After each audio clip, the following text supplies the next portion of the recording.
Good morning and good Yom Tov. Welcome everyone on this special Yom de Pagra. Such a special day, Yud Alef Nissan, our Rebbe's birthday. I'm joining you here. My name is Chaim Wilhelm, and I'm joining you in for today's special event of the Yud Alef Nissan Mitzvah Tank Parade. Thank you all for tuning and joining us special. As the Rebbe said many times, we are going to continue to grow Mailim B'Kodesh and to increase in holiness from year to year. Every year. The Mitzvah Tank is a parade that goes out of Yud Alef Nissan with a certain amount of tanks. From year to year, it's getting bigger and larger, the amount of tanks going out in honor of the Rebbe's birthday.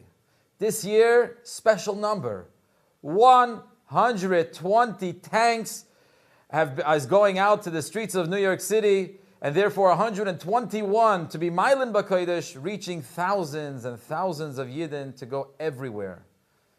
To make that happen doesn't happen by itself, and it takes hundreds of staff, and we thank every single one from those that made it happen, from the drivers and the pickups and the bacharim, and everyone from all those that donated and helped to make this beautiful, special Mitzvah Tank Parade. Thank you for this opportunity of going out on Mivtzoyim in honor of Yud Alef Nissan. We could speak for hours about the impact of the Rebbe Nasi Adoy, the leader of our generation, and be able to discuss how much the Rebbe is continuing to impact. Today's program is limited, and therefore we're going to discuss about the Mitzvah Tank. We all know that from the very beginning, the Rebbe completely transformed Lubavitch and the way Lubavitch is looked at today. If you grew up in the 90s in Tafshin Nun, or after Gimel Tammuz era, you're used to the concept, Mivtzoyim, Shlichus, Mitzvah Tanks, all that becomes the Lubavitch lingo. But for some of us, going back to the Lameds, the 70s and the 80s, that's when it was starting. We were Zeicha, there's some of us to witness the incredible transformation that the Rebbe encouraged. Mivtzoyim, establishing a new Mivtza, the creation of Mitzvah tanks. As we know today, it opened up a whole new world of opportunities of Mivtzoyim to impact thousands and thousands of Yidden, which otherwise wouldn't walk into a shul or even a Chabad house. This way we go out to the streets and we get many, many Yidden to come into the Mitzvah Tank, to do a mitzvah, and to be part of this special transformation in honor of Yud Alef Nissan. Today, the Rebbe's birthday. We make a huge shturim, and we felt it in the air, the shturim that's happening. Everyone's discussing what are we doing, and the main, of course, the day of Yud Alef Nissan we're designating for Mivtzoyim, and there's a parade which is going out to the city. Those that are going out to the city, we're going to close down some streets. It's going to be a busy city, we know, but we're going to close down the streets, creating traffic, and it's going to be impossible to ignore. It's special to see. Go out there and you'll find 121 tanks. What are we doing this? Our message is clear. We are proud and we are loud, being Hasidim and being tankistim that carry the Rebbe's vision. We don't keep it just at home. We take it to the streets and we're loud and clear. Going back in the beginning, when the Rebbe started the Mitzvah Tank, there are those that said they weren't such a good. They said, why go on the Mitzvah Tank? Why make loud noise? Rebbe, it's a lot of noise out there. And they would mock, and they would say, why are you going out there? And the Rebbe answered. The Rebbe said, I'm not intimidated. And the Rebbe said, though I can't say I enjoy it, but don't be intimidated. And continue to do your avodah and going out there and doing Mivtzoyim. You know, we're coming up to the Seder of the Pesach. What's interesting is, throughout the Seder, we do strange things. Very unusual. And what's the Vart? As the Kinder sollen fragen, the Manishtana, that the kids should ask. A lot of times we do things just the children should be able to ask, and here is what we're doing. We're doing something unusual.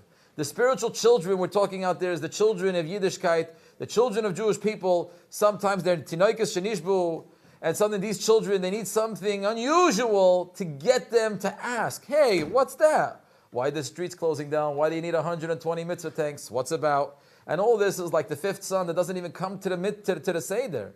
And we say, come on, be part of it. When they see a row of tanks, colorful signs, posters, music, friendly faces asking, step inside, put on tefillin, do you have matzah? They ask, hey, what are you doing? Manishtana. What's this all about?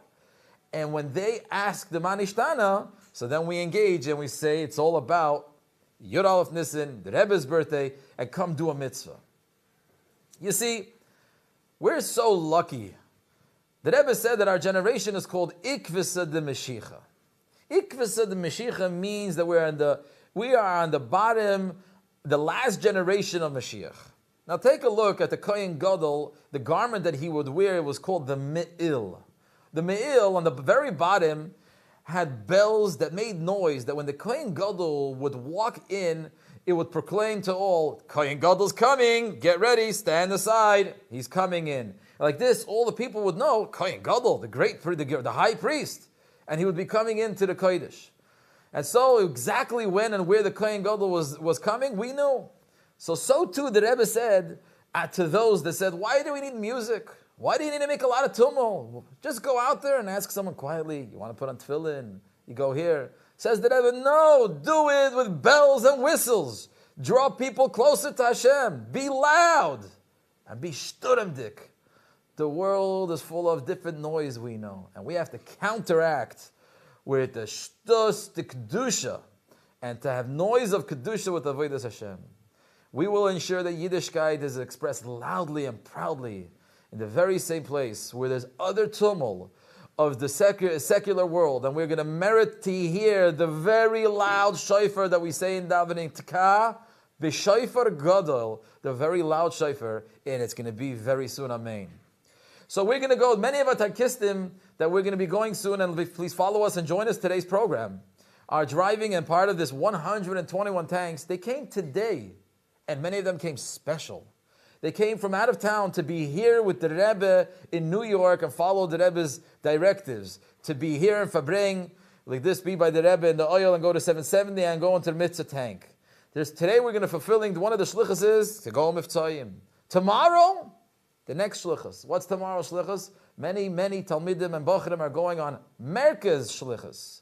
As we'll hear soon, they're going to travel around the world, helping Yidden in far corners of the world, in every community, that there should be a Pesach Seder and bring them the Shmura Matzah. We're going to hear and speak to more of them, and please follow. You'll be able to see close up what's going on in the Mitzvah Tank. We will discuss the history. How did the Mitzvah Tank start? The excitement and the chayas. Bochrim started it, and the Rebbe encouraged it to be the front lines of Mivtzayim. And it took to a personal interest in every aspect. We will see how the Rebbe treasured and valued tankistim, speaking about them by many Farbrengens. The Rebbe would give special attention and give them dollars, and the Rebbe would talk to the tankistim and experience the excitement as they embark on their journey. So we will hear from the tankistim soon, and we're going to see inside a Mitzvah Tank. We're going to hear the Rebbe Sicha, and the Rebbe talking about the importance of Mivtzayim and the importance of Mitzvah Tank. So please, get comfortable.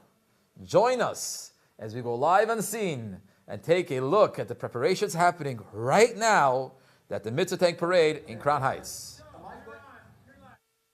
Hello, welcome. We are live from Brooklyn. We are right around the corner from Lubavitch World Headquarters. This is incredible. You can feel the electricity in the air. Hundreds of thousands of Jewish people around the world are celebrating the Rebbe's birthday. 120 years. This is incredible. You might see right behind me the Mitzvah Tank. This is the symbol of the Rebbe's love to every single Jew. It's incredible. Hundreds of thousands of Jewish people, authentic, sweet, holy brothers and sisters, are just not familiar with their own heritage. The Rebbe has given them a gift, the Mitzvah Tank. This is their opportunity, wherever they may be, to put on tefillin, give according to charity, learn about mezuzah, interact and get in touch with their own soul. I'm not sure if you can feel the vibrations in the air, the spirit, the energy as we are celebrating 120 years, but this is an extraordinary day. There are these parades for the Rebbe's birthday every year, but this year is unique.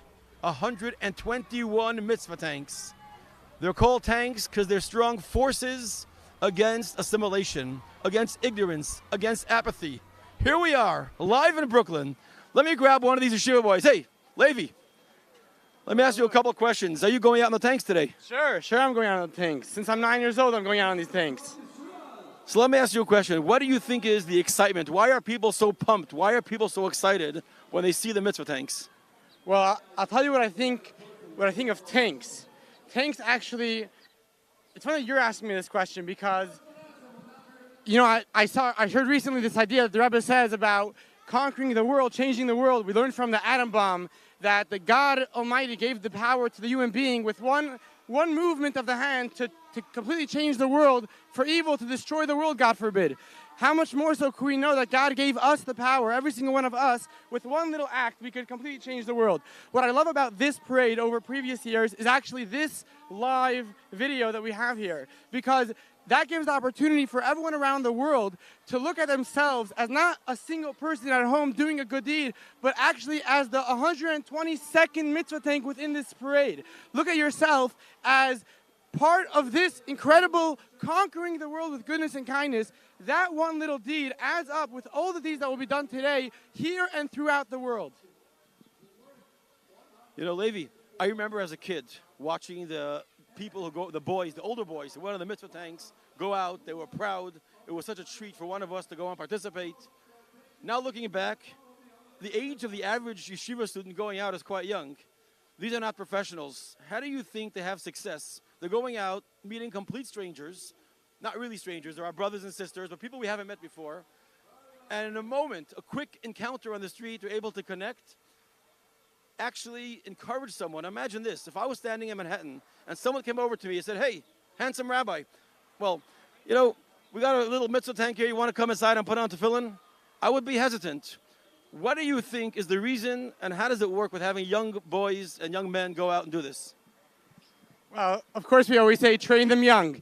But in this case, what comes to mind is actually the story of Mendel Futterfass, that, you know, a famous Chabad chassid coming from Russia, didn't know proper English, wasn't very good at what he was doing. He goes out on the streets and he meets this Jew and he's like, could you put on tefillin?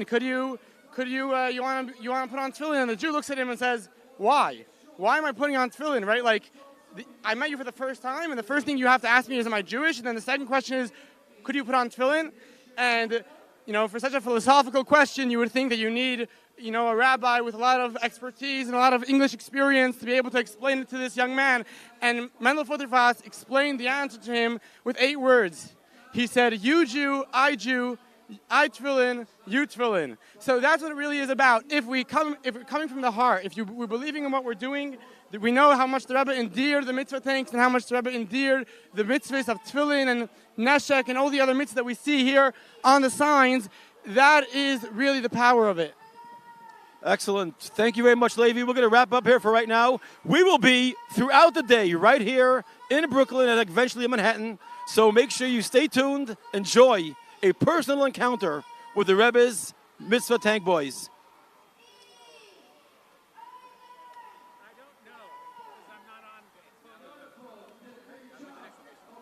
Okay, now onto the tank, ready for this phenomenal, incredible, monumentous occasion. 120 tanks going out. I'm standing here with Lev Yaakov. He will be going on the tanks in just a couple of minutes. I have a question.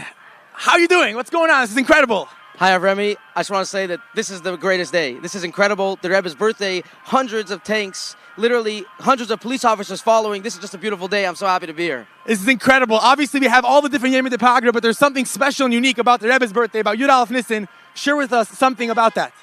Today is, as we know, the Rebbe's birthday, which in a sense is really the birthday of every single Jew. It's a birthday of our leader, our Nasi Ador, who took care of us, who takes care of us, who answers all our prayers. And it's really a celebration of what the Rebbe does for us as Jewish people. Phenomenal. Obviously, we know that the mitzvah tanks are pretty much the culmination and the ultimate level of going on the Rebbe's Mitzvahim. So, Lev Yaakov, I'm sure throughout the years of Mitzvahim, you have something exciting, something incredible, a crazy story which happened to you. Could you share with us some Mitzvahim story which has happened to you in the past few years? 100%. Actually, just like on one of these tanks right here, one time I went to Manhattan and I was dropped off and I went to somebody's office and I visited him and I wished him a happy holidays and a good Yom Tiv, and we put on tefillin together, and I ended up getting close with him and building a relationship until 6 months later he got a bris. At 54 years old, he got a bris. He circumcised himself. Absolutely incredible. A person who literally just off of a tank like this decides to completely change and transform his life. This is what these tanks do to us, and absolutely, I'm just in awe of this entire parade. Wow, that is incredible, guys. That's only one tank with one story. How much more amazing things are going to be able to happen throughout this incredible day. Obviously, we have the Mitzvah tanks. The parade happens every year at Alef Nissan, but there's something special about this. What do you think makes this year, 120 years, so unique, so special about the Yud Alef Nissan parade? I think that ultimately this year is incredibly special because it's 120 years of the Rebbe's birthday, and we see that the total unity, the achdus of the Jewish people, everyone coming together, 120 takes, 3 bridges in Manhattan are being closed down for this parade. It's really just the epitome of Jewish unity, and this is exactly what the Rebbe wants from us, that we should all be together and united and celebrate as Jews together. That's incredible. Is there something you're most excited about? This is obviously going to be a crazy day.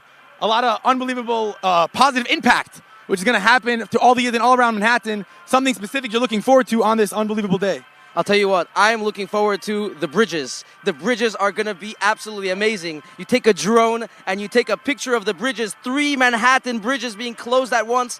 Absolutely incredible. This is really just a miracle, and this just shows how much the Rebbe's influence has pervaded the New York State and the entire world. Wow, phenomenal. One last thing I just want to ask you. Obviously, going on Mitzvahim is one of the Rebbe's. It's something which we're supposed to do to connect with other Yidden. What about Mitzvahim is unique and special, which helps you with your hiskashus to the Rebbe, and obviously all the other Chassidim who are going to go out shortly? We obviously know that the way that we bond to the Rebbe, the way that we connect with our Rebbe is by doing what makes the Rebbe proud, just like a parent to a child. When you do what the parent wants, it makes the child proud. So too, when each and every one of us, we go on Mitzvahim, we go on the parade, we celebrate, we bring Jews closer to who they are, closer to their real souls. That is the ultimate nachas, the ultimate happiness of the Rebbe, and that's really what each and one of our souls need here on this parade. That is awesome. Thank you so much, Lev Yaakov. Guys, this is just the beginning. It is going to be a phenomenal day. Unbelievable. Unbelievable. We'll see you soon.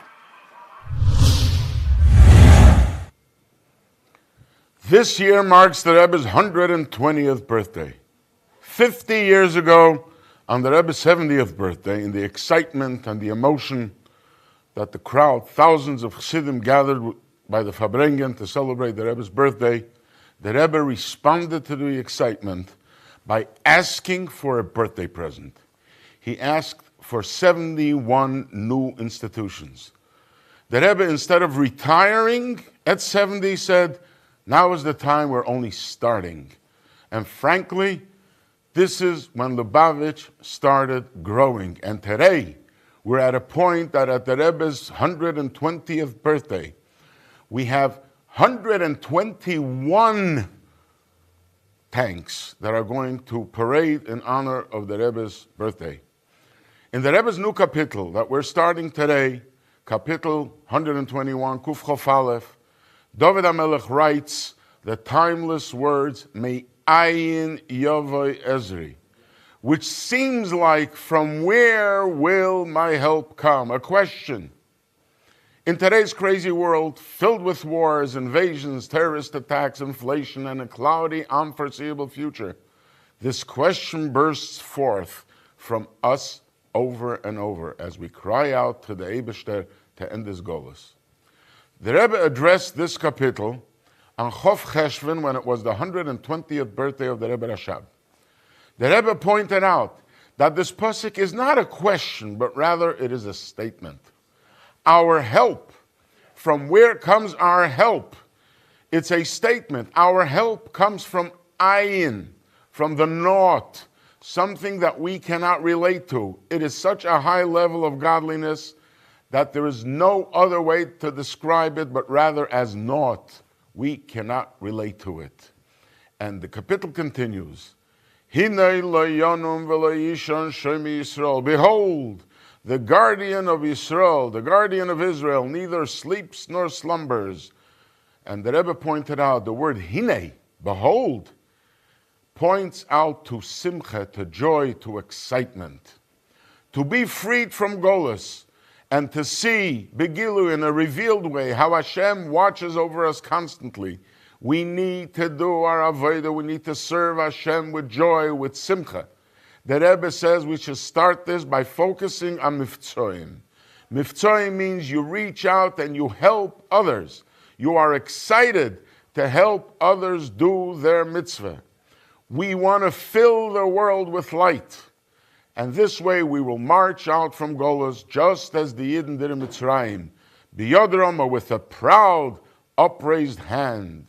In the same Simcha, the Rebbe points out how people might have difficulties relating to a Rebbe that lived such a long time ago. Who am I to relate to somebody that's so distant and unconnected from today's life, from modern life in 2022? But the Rebbe says, by learning the Rebbe's Torah and focusing, blocking out everything else, we can seriously connect with the Rebbe in a real way. When we learn the Rebbe's Torah, he excites us, it permeates us, even if it is only for a minute or two. Although the longer the better, obviously, we can feel like those Sichas and Maimorim are Chadoshim, they're brand new. The Rebbe is talking to you right now. The Rebbe is addressing us for the very first time, and this is how we connect to the Rebbe, regardless of the times that we are in now.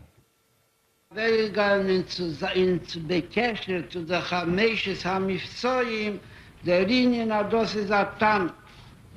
Sie mit das Österreichischen als Hamilse de Bdichese, oder mit das Österreichischen als Hotzen sich echet Tatechen, wie bald aber der Fund wird kommen, a Sedeles a Sofa, in a Jine Schulteru Mitzviseho, oder demol soll mir das tun. Wie gerät früher an der Simen, auf der Shishas Dori mit der Linie von Zman Nokat, wo der Rosh Tevis von Tares, Nezikin und Kotschim, in der Stand.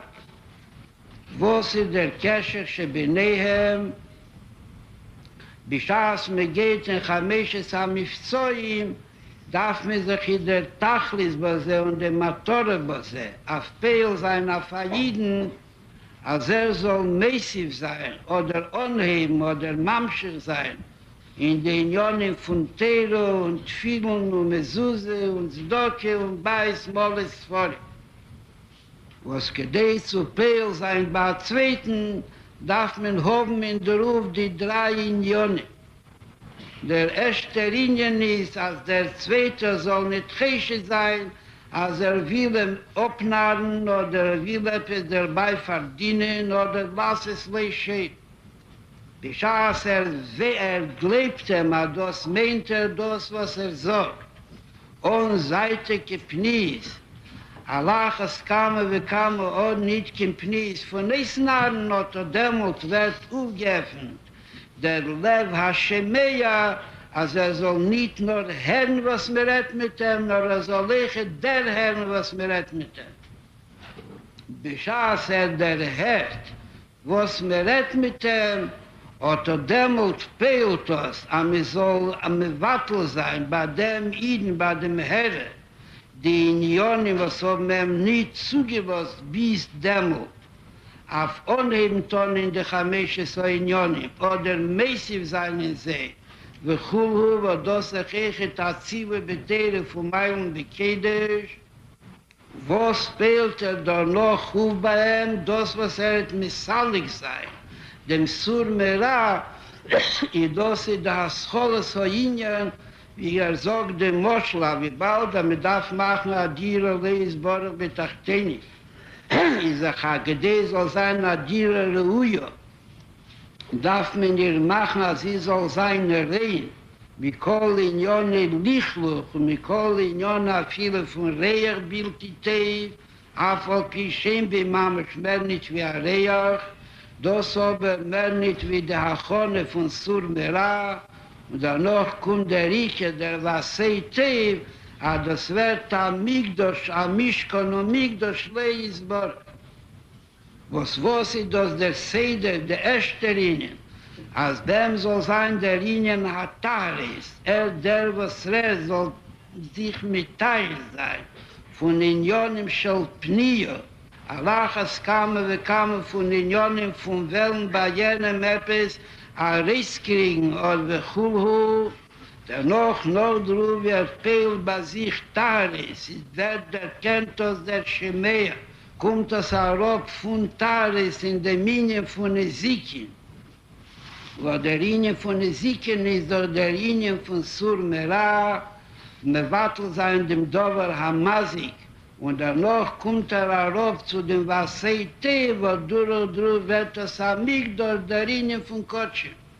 Ist hat a Brera, das Teichna, das Amilse, der Bdiches, hat mir rechnet, a der Linie soll Reiske Pschute, und durch die Ziele von Kol Mifzoi Melo, betachege Klolis Limo da Teira, wie ma Mitzvahs, et men näher sein, der letzte Regoyim von Zman Hagolus, und reintanzen in der Gejulo Hamitis war Schlemo, und bekore Mamosh, Lachai.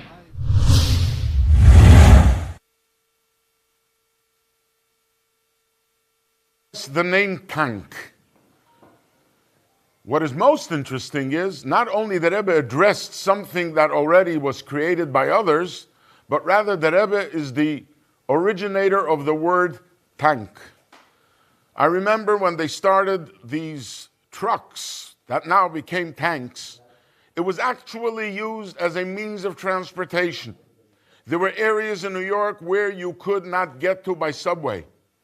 And there was only one way. You had to rent trucks, fill them up with tankisten, fill them up with bochrim, fill them up with young boys who were going to reach out to Jews in other neighborhoods. And they used to prepare them Thursday night. And they were lined up in front of 770, so Friday afternoon, they are ready for the boys to go out on Mifzoim. One evening, the Rebbe walked out and he saw, I believe it was 5 tanks were lined up in front of 770. And he turned to Rabbi Krinsky, who I think was standing with a reporter from the New York Times. And the Rebbe turned to him and he says, these are the tanks against assimilation. It was the Rebbe who originated this name. He gave this name. And this is how the name tanks became to describe what these mitzvah trucks were all about. And as you heard, the Rebbe explained the meaning of tank as an acronym for Tahara, Nizikin, and Kotshim, purity, which is we have to purify, we have to cleanse the place, and we have to remove all the Nizikin, we have to remove all the negative energies, and then we are able to bring in Kedusha, holiness, God's holiness, and turn the world into a holy place. The Rebbe also explained, at a different occasion, why is it a tank? A tank is built in such a way that the wheels are made in a way that it can travel at any terrain. Nothing can get in the way of a tank. It can go over rocks, it can go over mountains, it can go into valleys, it can go into water. Nothing gets in the way. This is what a tank goes. We are able to break through anywhere in the world and spread the word of Hashem. In addition, the tank protects the soldiers inside. Whatever projectiles may be coming at them from the outside, the soldiers in the tank, the boys who go out in the world, they go into a hustling, bustling Manhattan, a different world. It doesn't seem like a world of godliness. But those who are tankisten, as the Rebbe called them, the soldiers in the tanks, they are safe and protected from distractions around them, and they keep pure. Now we turn to you for some business in order to continue these amazing events. We really need your help. Become a partner. Become part of the campaign of celebrating the Rebbe's birthday. Please go to tank120.com and become part, contribute, and be part of celebrating the Rebbe's birthday. And now, we return to our reporter on the scene, who will tell us what is happening. Hello, we're back here on the corner of Eastern Parkway and Kingston Avenue. You can't tell this, But this morning started off a gray and rainy day. Look up. I'm looking up. The sun's coming out. It's getting nice. Beautiful day. I'll never forget, as a 17-year-old boy, going on what we call talucha. Talucha is when the Rebbe would send out everyone to walk to different shuls on Simchas Torah, on Pesach, on Sukkot, and on Shavuos. We'd walk to all different shuls, and we'd go throughout the entire Brooklyn, all around Queens and other neighborhoods, and bring the joy, the warmth, the life of Yontif. I'll never forget Shavuos 1989. There was such a rain, such a pouring outside, and the same crowd turned out. It was pouring so much that on the way there, we walked around the puddles. On the way back, we walked through the puddles. Never forget it. But I'll never forget walking into a shul in Flatbush, and the shul was quite empty because of the rain. And one guy turns to his friend and says, I told you, the Rebbe sends them, they come. Anyway, here we are. The sun's coming out. It's going to be a beautiful day. We're getting very close to the actual start of the parade. Right here is where the parade will start. If you look behind me, you see thousands of children gathered. Yes, today is the Rebbe's birthday, and everyone participates. This location is chosen both because it's the Rebbe's headquarters, the Rebbe's shul, and also right here is where the tank parade will start for the very same reason. All these children gathered here, we call it a rally. I grew up with these rallies, as thousands of other yeshiva boys did, where the Rebbe would actually participate. The Rebbe would give out dimes to each of the children. We would say verses of Torah. We'd say some Tehillim. We would give charity. It was an experience. And of course, the Rebbe would speak words of Torah. Today is no different. All the children here are participating with charity, with prayer, with Torah study, all in honor of the Rebbe's birthday. And yes, they will have a chance to be right here at this great historical moment when the parade actually starts. All the streets here shortly will be closed off. The main street of Eastern Parkway, the police already put up barricades where it will be closed off. And the great Grand Parade, the Mitzvah Tank Parade 2022, honoring 121 years since the Rebbe's birth, will begin right here.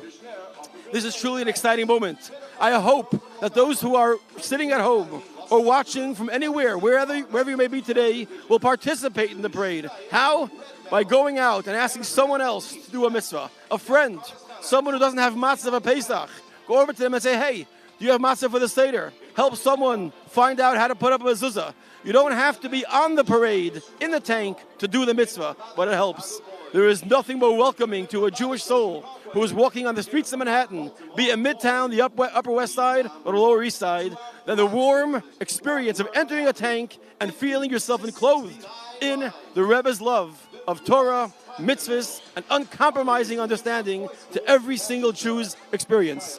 My dear friends, you could feel the vibrations, the pulse in the air. It's like the whole city, the whole neighborhood is excited because the parade is about to start.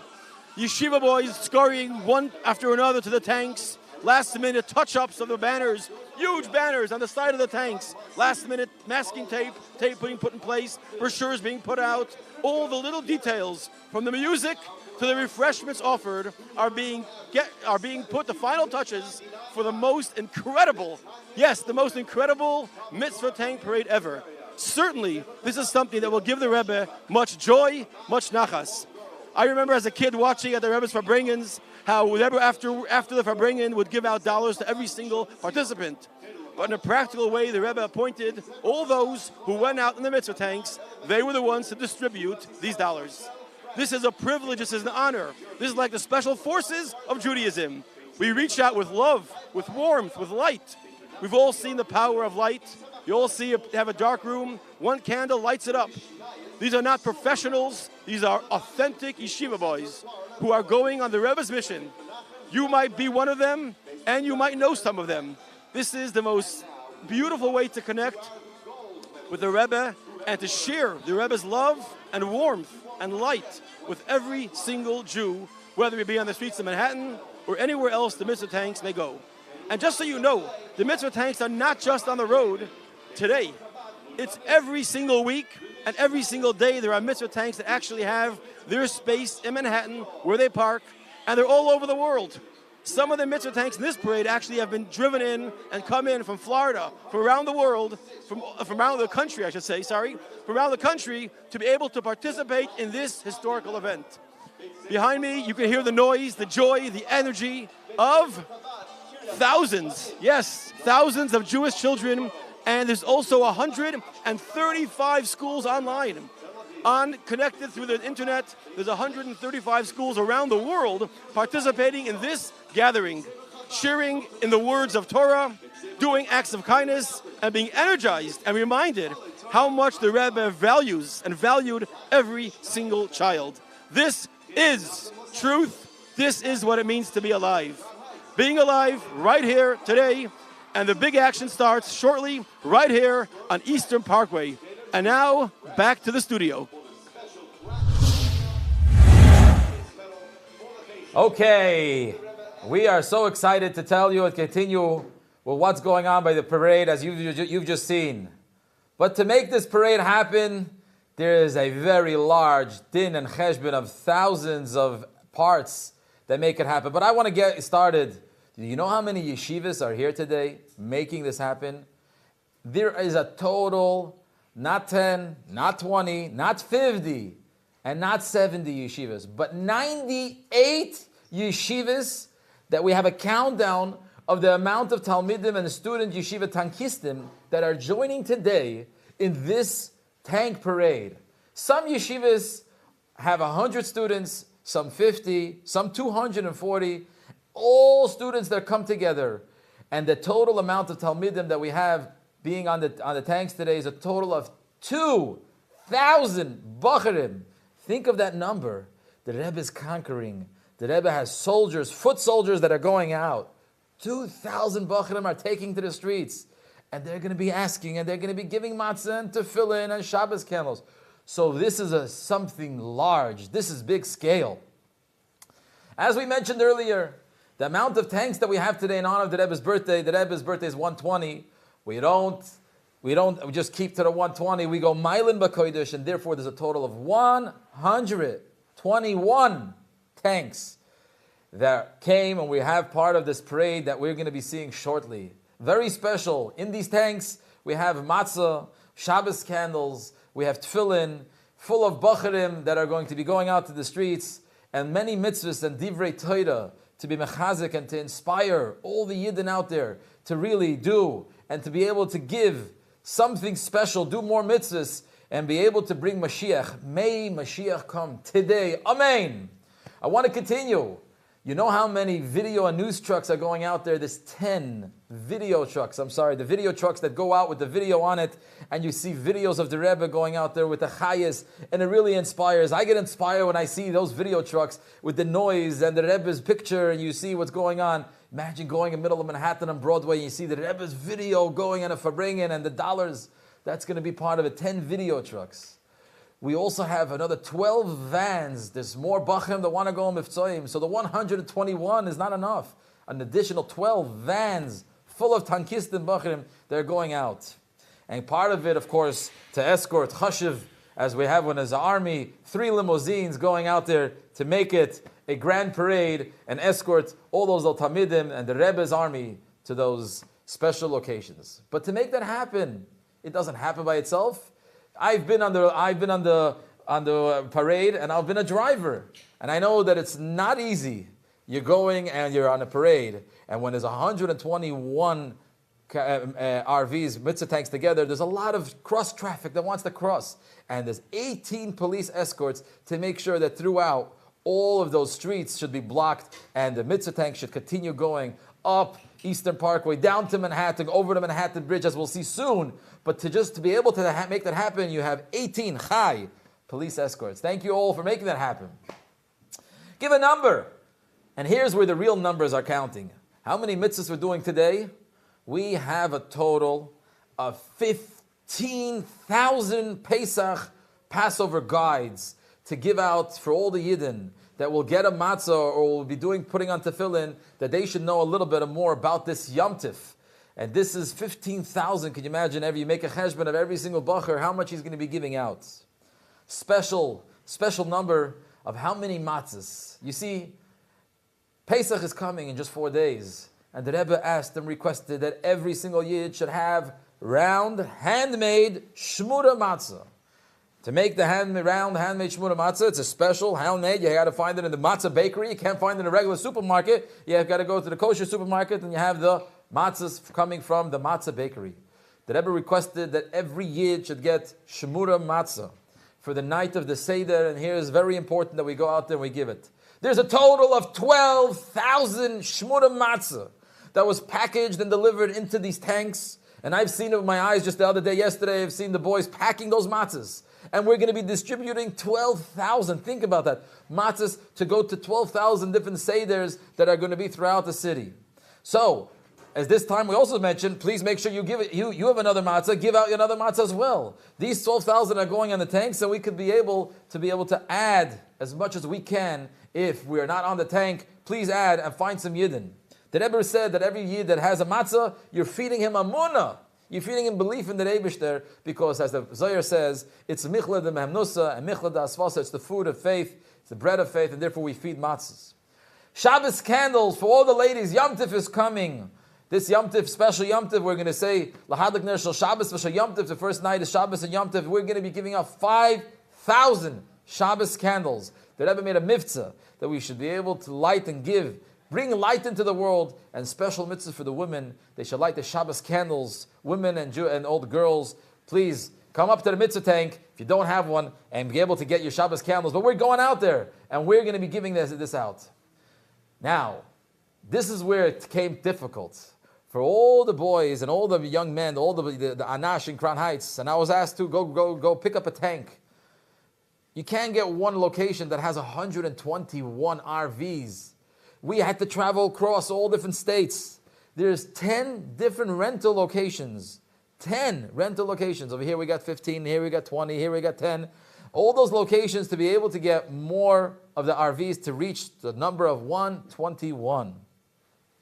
To make it happen, we needed not just the drivers, we needed drivers and pickup staff and going back and forth. There's a total of staff of 150 drivers that are going to be able to man the tanks today, and of course pick it up yesterday and bring them back. All that is a lot of many of volunteers giving and doing this for the Rebbe's Yom Holedis. We have in the back office 50 office staff, which they're tired of working. They're never tired, but I know that they didn't sleep for weeks. 50 office staff that Baruch Hashem, and thank you all for doing an amazing job, and Baruch Hashem pulling off such a special parade. We have, each tank has a mamuna. A mamuna is an older bacher that he's taking charge to make sure that everything is good, as there's some of the younger bacherim. So there's 120 mamunas. A mamuna is in charge of what's going on in the tanks, where the matzahs go, where the tefillin comes, and how many the Shabbos candles, and how many more we need, taking care of the tank. Guess what? And every tank, there's signs printed, and you'll find it all over. Colorful signs, different signs. 480 printed signs going all over. And with this, we take the final stat and we say, you know how many police escorts and personnel? There's 35 police that are joining us. And we thank all the police for making it happen. But very important before, we could only make this happen with the help of every single one. Chasidim, Anash, Tamimim, Bachrim, Shluchim, and wherever you are. And all those that are following and listening, this is the Rebbe's present. Please join us by taking part and giving towards this tank parade. It cannot happen without you.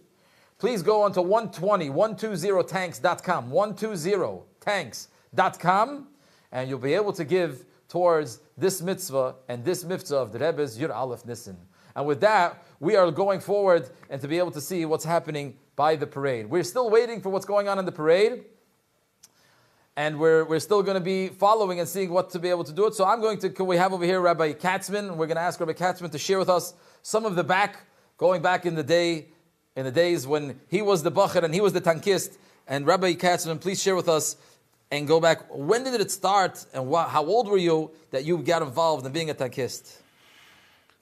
Yeah, that's a long trip. As you started in the beginning, you said that the Lubavitch that we know is all about mivtzoim, about tanks, about shlichus, huge projects, and really, frankly, Lubavitch is today mainstream Judaism. Judaism is, you want Judaism? It's Lubavitch in every corner of the world.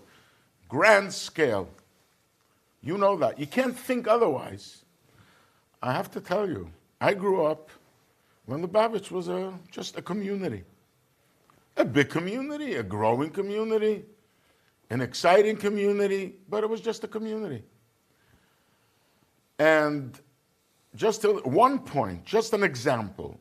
I think of the magnitude, what does it mean, 121 tanks? You can't fathom how we looked at it. I remember I was in charge of tanks. Before I go to the beginning, a few years later, in 1977, Tovshin Lamed Zayin, was the Rebbe's 75th birthday. Wow. Based on today's standards, we should have had 75 tanks. When we brought up the idea, I was in charge of every Friday organizing the tanks, like driving to all the places and picking up the trucks. There were no RVs. They were the yellow Hertz trucks, the step vans, as they call it.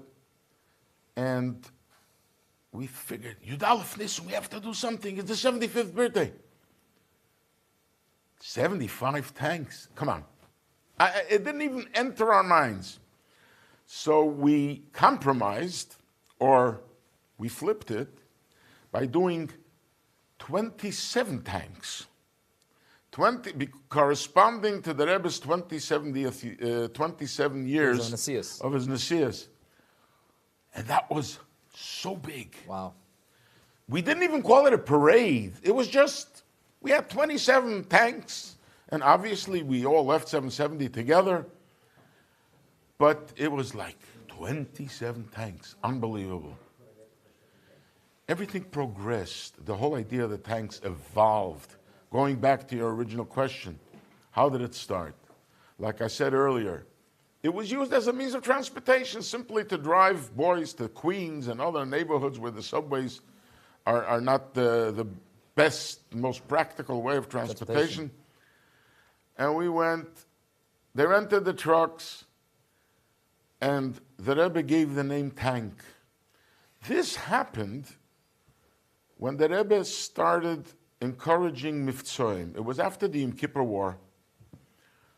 The Jewish people as a nation were devastated, as opposed to after the Six-Day War in 1967, when Jews were jubilant and excited and they renewed their connection to Yiddishkeit, open miracles. The tragedy of Yom Kippur War, there were like 3,000 casualties, was terrible. The Jewish people were broken, devastated. And the Rebbe immediately started the Mitzvah Chanukah, to make a Chanukah, to light up the world with the light of Torah. And following that, the Rebbe, like 2 months later, a month later, the Rebbe started talking about tzedakah. We should encourage people to give tzedakah. And then he spoke about having Jewish holy books in the house to make the house more holy. Then the Rebbe spoke about mezuzah. And it just went on. And we felt there's something happening. So I have to tell you directly, as a principal in Olet Torah, I was a student in Olet Torah at the time, in 1974, and we had a fantastic mashpia, Rabbi Majeski. When the Chanukah campaign started, there was something original. There was a revolution. Young boys that were looked at, black hats, so yeah, they're rabbis. Rabbi knocks on the door. They rented buses. They took us to Starrett City, to Brighton Beach, where the big buildings full of Jews were there. We went to Manhattan, to the big buildings where the offices were occupied by Jewish businessmen. And we knocked on doors. And the natural response, people looked through the peephole and they said, "Who's there?" "A rabbi." "Yes, we gave at the office." Our response was, we didn't come to collect. We came to give. A rabbi is here to give? That was a shock. That was revolutionary. So many opened the door. They opened the door, they let us in. We gave them a gift, a Chanukah menorah with candles. Wow. They couldn't believe it. This is like a new creation, a new creature, a rabbi that gives.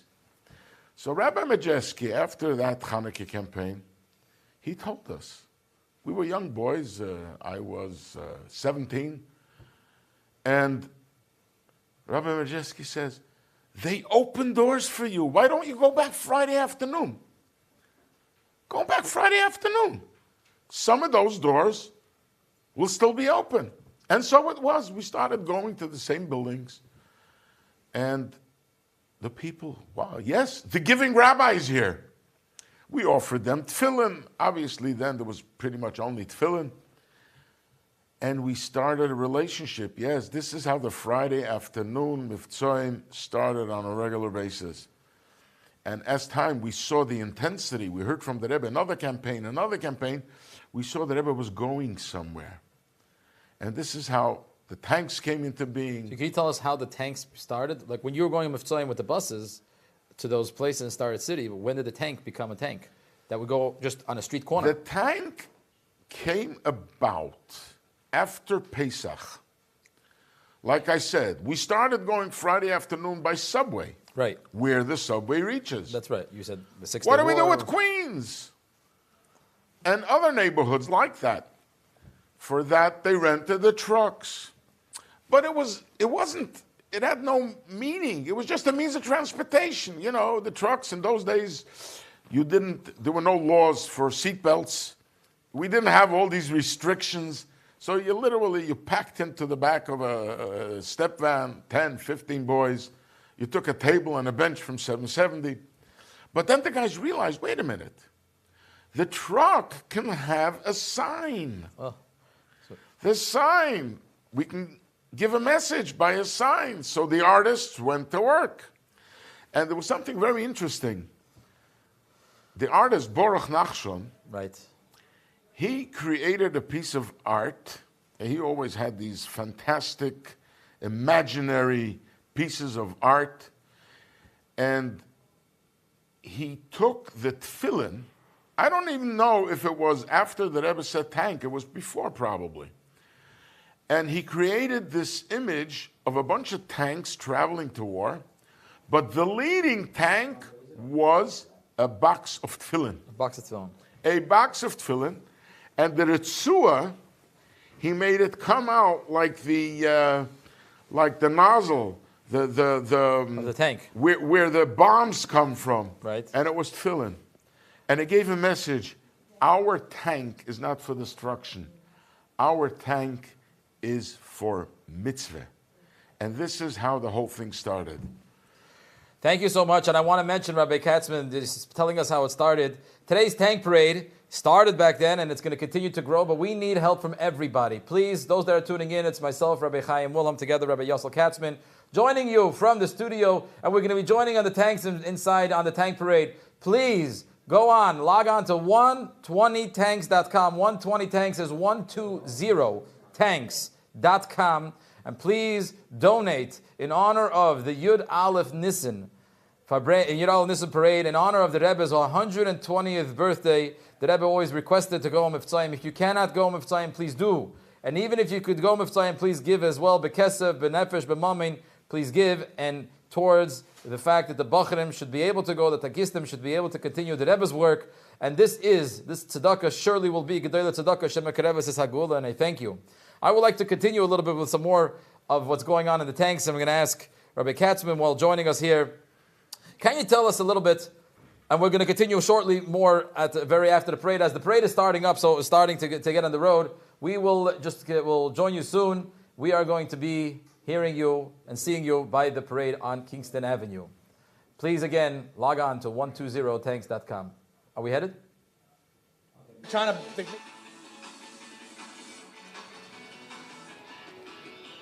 Okay, we are live. This is incredible.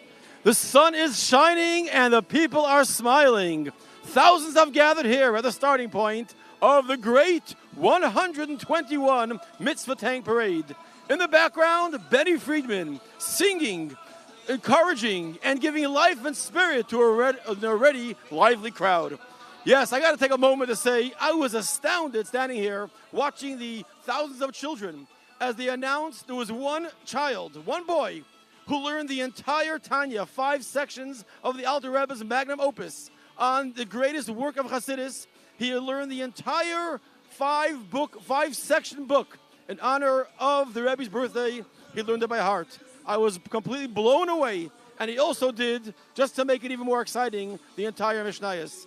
I know that wasn't on the program, but I got to tell you that because it blew me away. Okay, back here to Eastern Parkway. This street is usually filled with zipping cars. Well, I should say they used to be filled with zipping cars till they changed the speed limit to 25 miles an hour. But right now, it is empty because the first tanks are beginning.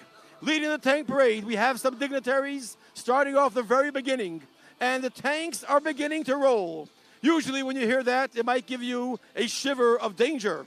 Today, it should give you a comfortable well-being, the feeling of safety and warmth and love, because these tanks are bringing joy, bringing life, and bringing warmth to hundreds of thousands of Jews. Here it is. Okay, the parade has started, led by a police car and 6 motorcycles and great people sitting in them.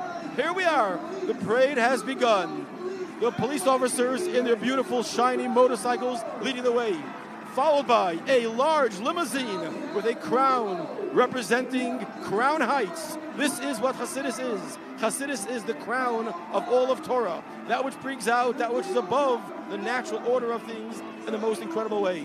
If you would look up to the sky right now, you would see a drone taking videos. Again, everything here is used in the spirit of warmth, love, safety, and sharing of the teachings of Judaism to every single Jew. And here comes the first mitzvah tanks. On the side is marked, mitzvahs on the go, Judaism on the go for people on the spot. Here we are. Mitzvah tanks that came from across New York City are beginning to fill Eastern Parkway as they're lining up for the Grand Parade. Just as a moment, I want to tell you something fascinating. As we mentioned earlier, 1971 was the first mitzvah tank in California. And then in 1974 is when officially we started making mitzvah tanks by the Rebbe's instructions. But I want to share with you something personal and exciting. In 1975, there was a group of 5 young men living in Brooklyn who decided they want to give a gift to the Rebbe. There were no mitzvah tanks in Israel at the time. So they went, 5 men, borrowed money, got some money, and bought a mitzvah tank, and yes, shipped it to Israel. And that was their gift to the Rebbe. When the Rebbe received this gift, he told them, he who has one would like 2. Let's keep expanding and growing. And one of those 5 men was my very own father, and I'm honored that we got a personal connection to the first mitzvah tank in Israel. Here comes 2 mitzvah tanks. These 2 are the ones you see every single day in Manhattan, every Friday. These are the mitzvah tanks, and on the side are pictures of the Rebbe's 10-point mitzvah campaign. The mitzvah of lighting Shabbos candles, the mitzvah of putting on tefillin, the mitzvah of putting up mezuzah, the mitzvah of having a charity box, the mitzvah of having a home filled with Jewish books, and most important to many of us is Jewish education. And of course, the mitzvah to love your fellow Jew as much as you care and love yourself. Here they come around, mitzvah tanks filled with police escort, passing through and filling up the Grand Eastern Parkway, the biggest thoroughfare in all of Brooklyn that is usually filled with traffic. Today, it is filled with a mission to bring love, to bring warmth, to bring light, and to bring the authentic Jewish experience to every single Jewish person out there. And what's beautiful, it's almost like a buffet table. If you ever gone to a buffet, you have a choice. Take some sushi, take some chicken wings, take some chicken nuggets, take some cake. You choose what attracts you and participate. Yeah. That's what the mitzvah tanks offer. You get to choose what mitzvah you want to do. You have a buffet of 10, 12, 13 mitzvahs on the table, and you pick what inspires you today. How would you like to connect to your inner soul? Yeah, how would you like to connect to yourself? Right, as I'm standing here watching, and some people are already wearing tefillin on the tanks, it's amazing. They just got started. I got to tell you, I remember growing up here and watching the Rebbe stand out in front when people would leave off to the airport, or of course, on the holidays when the people would leave on Talucha, the great parade, to all the other neighborhoods. The Rebbe would stand and encourage from the front steps of 770. Passing by with the door wide open, remembering and re-experiencing that tremendous expression of encouragement, how the Rebbe would send out. And if I'm not mistaken, the Rebbe would say, I go with every mitzvah tank. I am there with you. Because this is the Rebbe's personal expression. This is the Rebbe's personal way to come in contact and connect with every single Jewish soul. It's incredible to see the faces of these young yeshiva students. I'm watching through the windows, lively and excited. You might say to yourself, hey, they got a big job ahead of them. Going out, people do sales, it's not easy. To go cold calls, this is better than a cold call. This is on the streets of Manhattan, the biggest challenge in the world go to Fifth Avenue and ask a complete stranger, hey, we'd like to put on tefillin. But the love in their hearts, the truth, the simplicity, the authentic sense of expression of love really works. That is why yeshiva boys are the first choice. They don't have an agenda. Their only mission is to share that which the Rebbe so lovingly asked to share, a mitzvah. Think about it. If it was your child, how much would you do to go out and reach out and connect and share some love with that child? To the Rebbe, every single child, every single Jew is his child. And the love and warmth that the Rebbe reaches out and goes and cares, in every interaction is incredible. As I'm watching the tanks line up and fill the streets, I'm already picturing what's going to happen as they arrive in Manhattan. It's going to be a sight that will be covered at all news stations. Traffic all over Manhattan is affected. It is an unbelievable thing. And this is what changes and uses out Manhattan for what it's really designed for.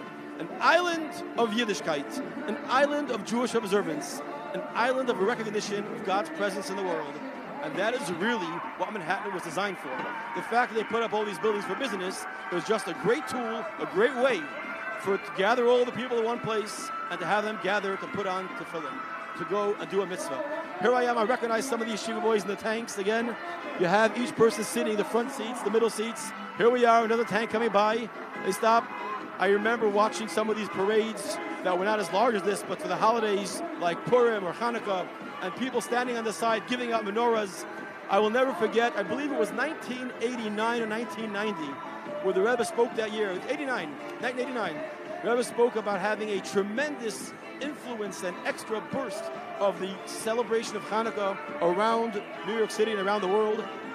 That year, there was an unprecedented amount of Hanukkah mitzvah tanks.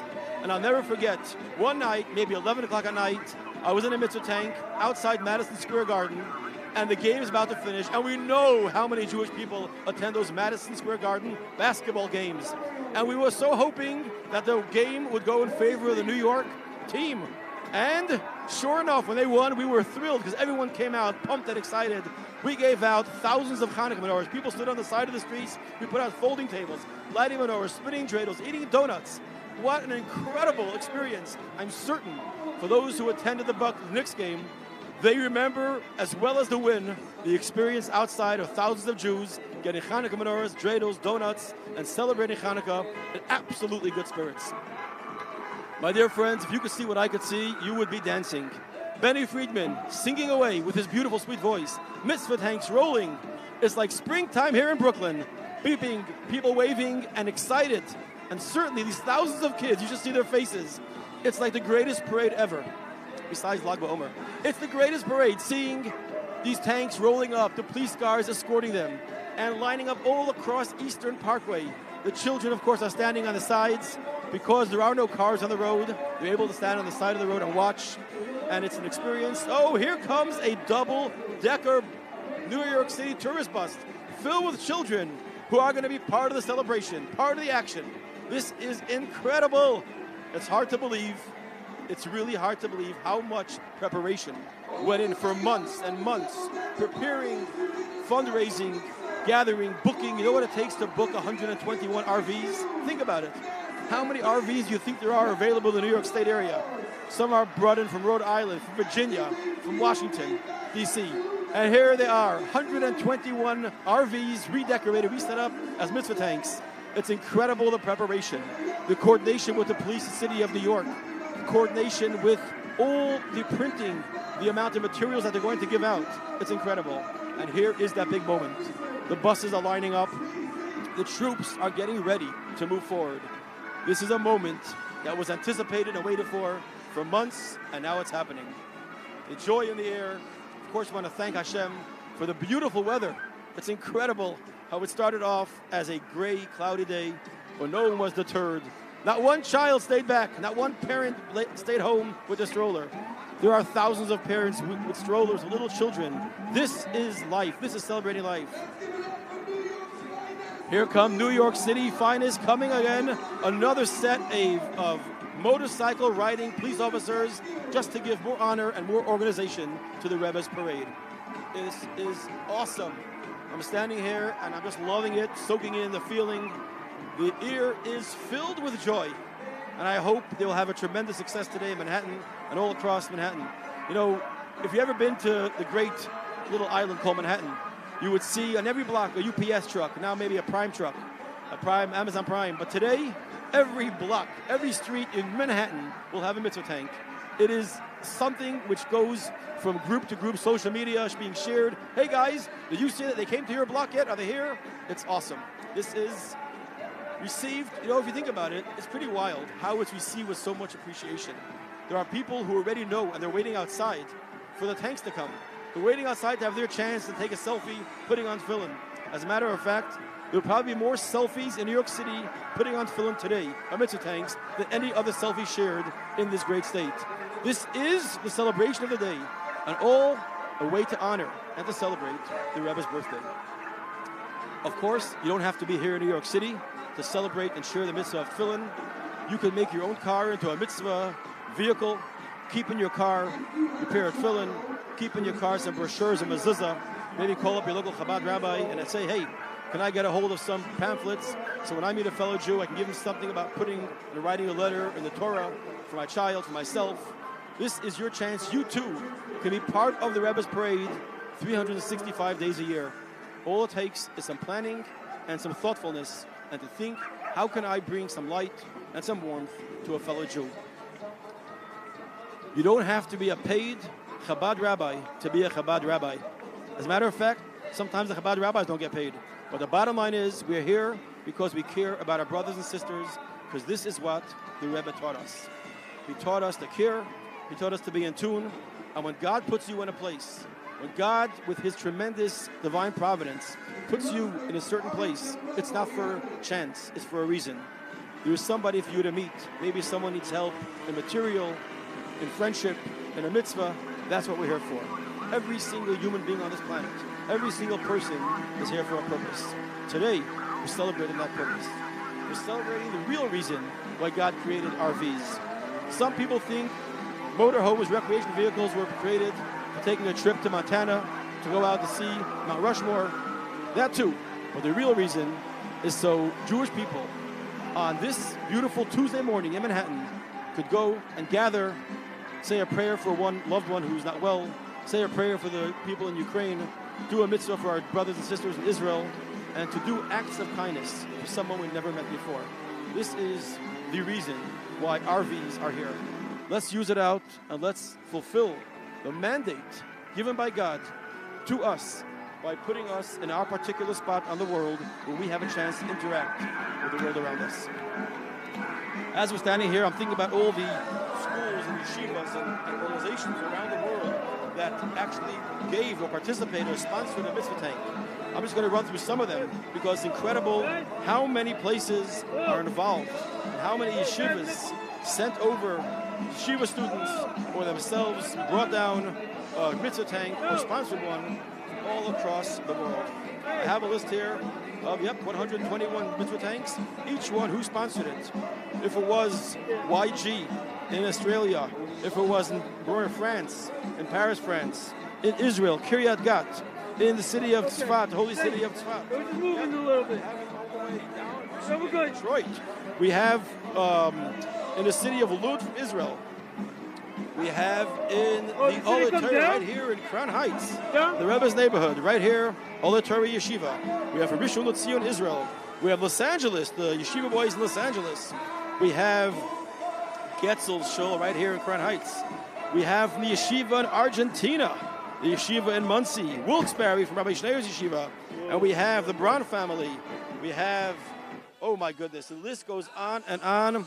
We have the 770 students. We have Bet Shemesh, Israel. Another one from Tzwas, Queens, New York. This is incredible. You go through the list, you can probably find it online by the actual website of the Mitzvah Tank Parade. But here is your chance. This is your opportunity to get in the know, get up close and personal with the entire Mitzvah Tank Parade, 121 tanks. It's incredible when you see the line of tanks lining up on Eastern Parkway. I remember years ago, it took up one street. I can't even see from this point the front of the line. It is all the way down. You see the police cars. we're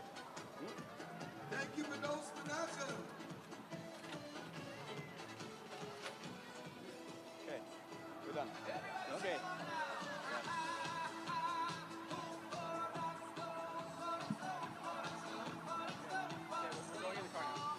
Oh, are you going now? Okay, yeah. Okay, you're done. Thank you for all your hard work. Not a breath.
You got the mic, I got the camera.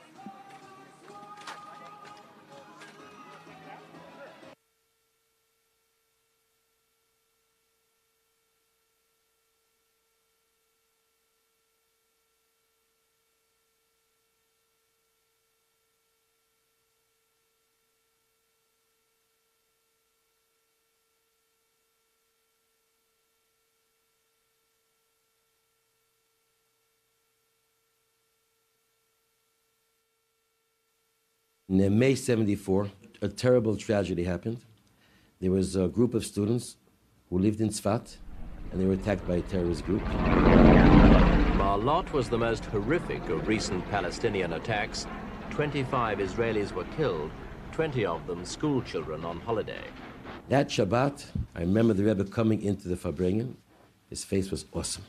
The Rebbe spoke about bringing the Jewish people to deeper their actions of Torah mitzvahs, especially Mitzvah Mezuzah. You know on the mezuzah it says the name of God, Shin Daled Yud, which stands for the three words, Shomer Daltot Yisrael. And he spoke about it with such a broken voice.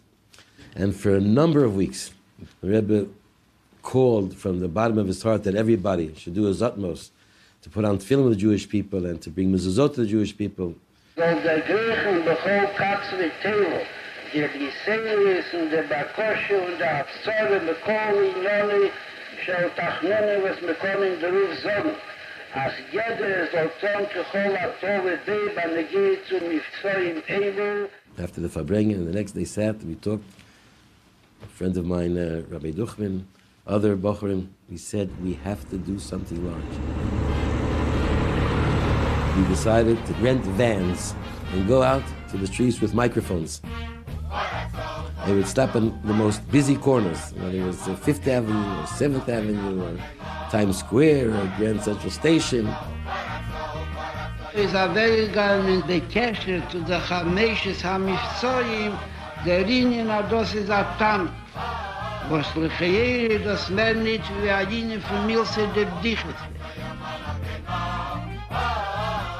Wie bald aber der Fund wird kommen, a Iseder ist a Isofa, in a Jinischen Tero Mitzviseo, oder demels soll mir das stop. 5-6 Bochum were in every van, and with tefillin, and we would bring people over. Wenn ich gehe zu a Tank, was kann a Riebe spannen, a Beir und a Charitz und a Teola, וכולו, ist auch der Dämmel, hat uns geöffnet den Weg. Aber wir sollen können zukommen zu allerlei Lekemnis. Und beruchen ist allerlei Jonim, Apalpi, was ist da bei uns a Beir oder ein anderer Dollar am Afs. Within a few days, it was the talk of New York. People of the Hasidic Jewish sect known as Lubavitch battle secularism and assimilation in Jewish communities.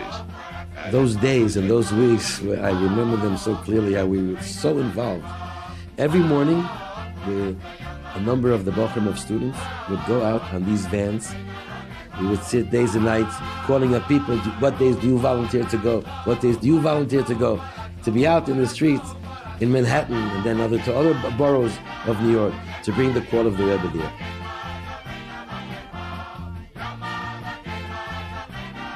A number of times over the coming weeks, the Rebbe would come to 770 early in the morning. The tanks were parked on the service lane of Eastern Parkway, and he would turn around with a big, big smile.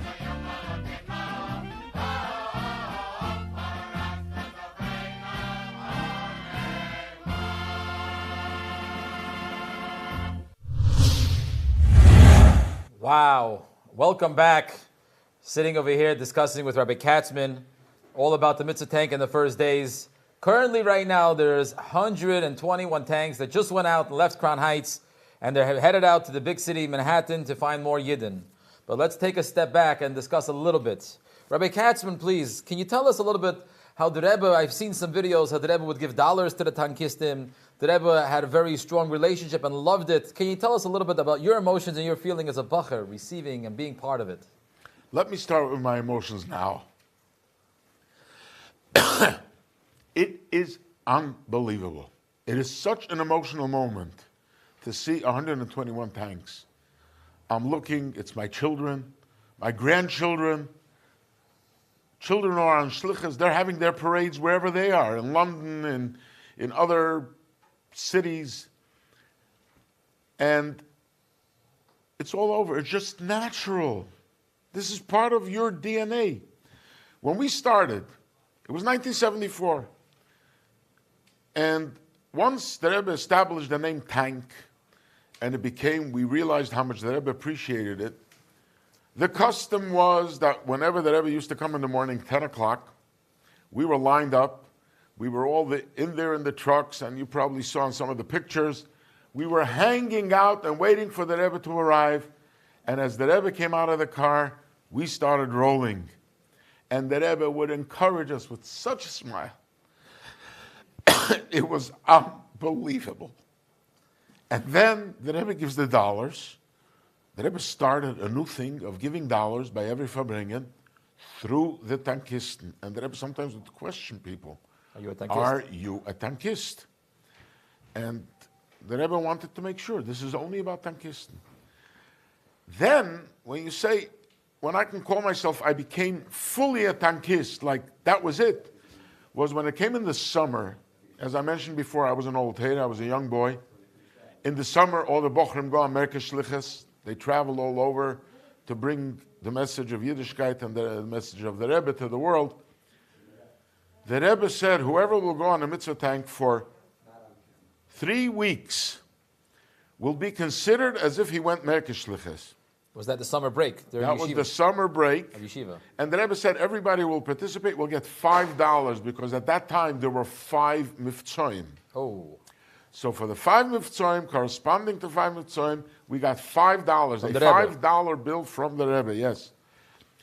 And every morning, we were there, 10 o'clock, waiting for the Rebbe to come, and we rolled out until night.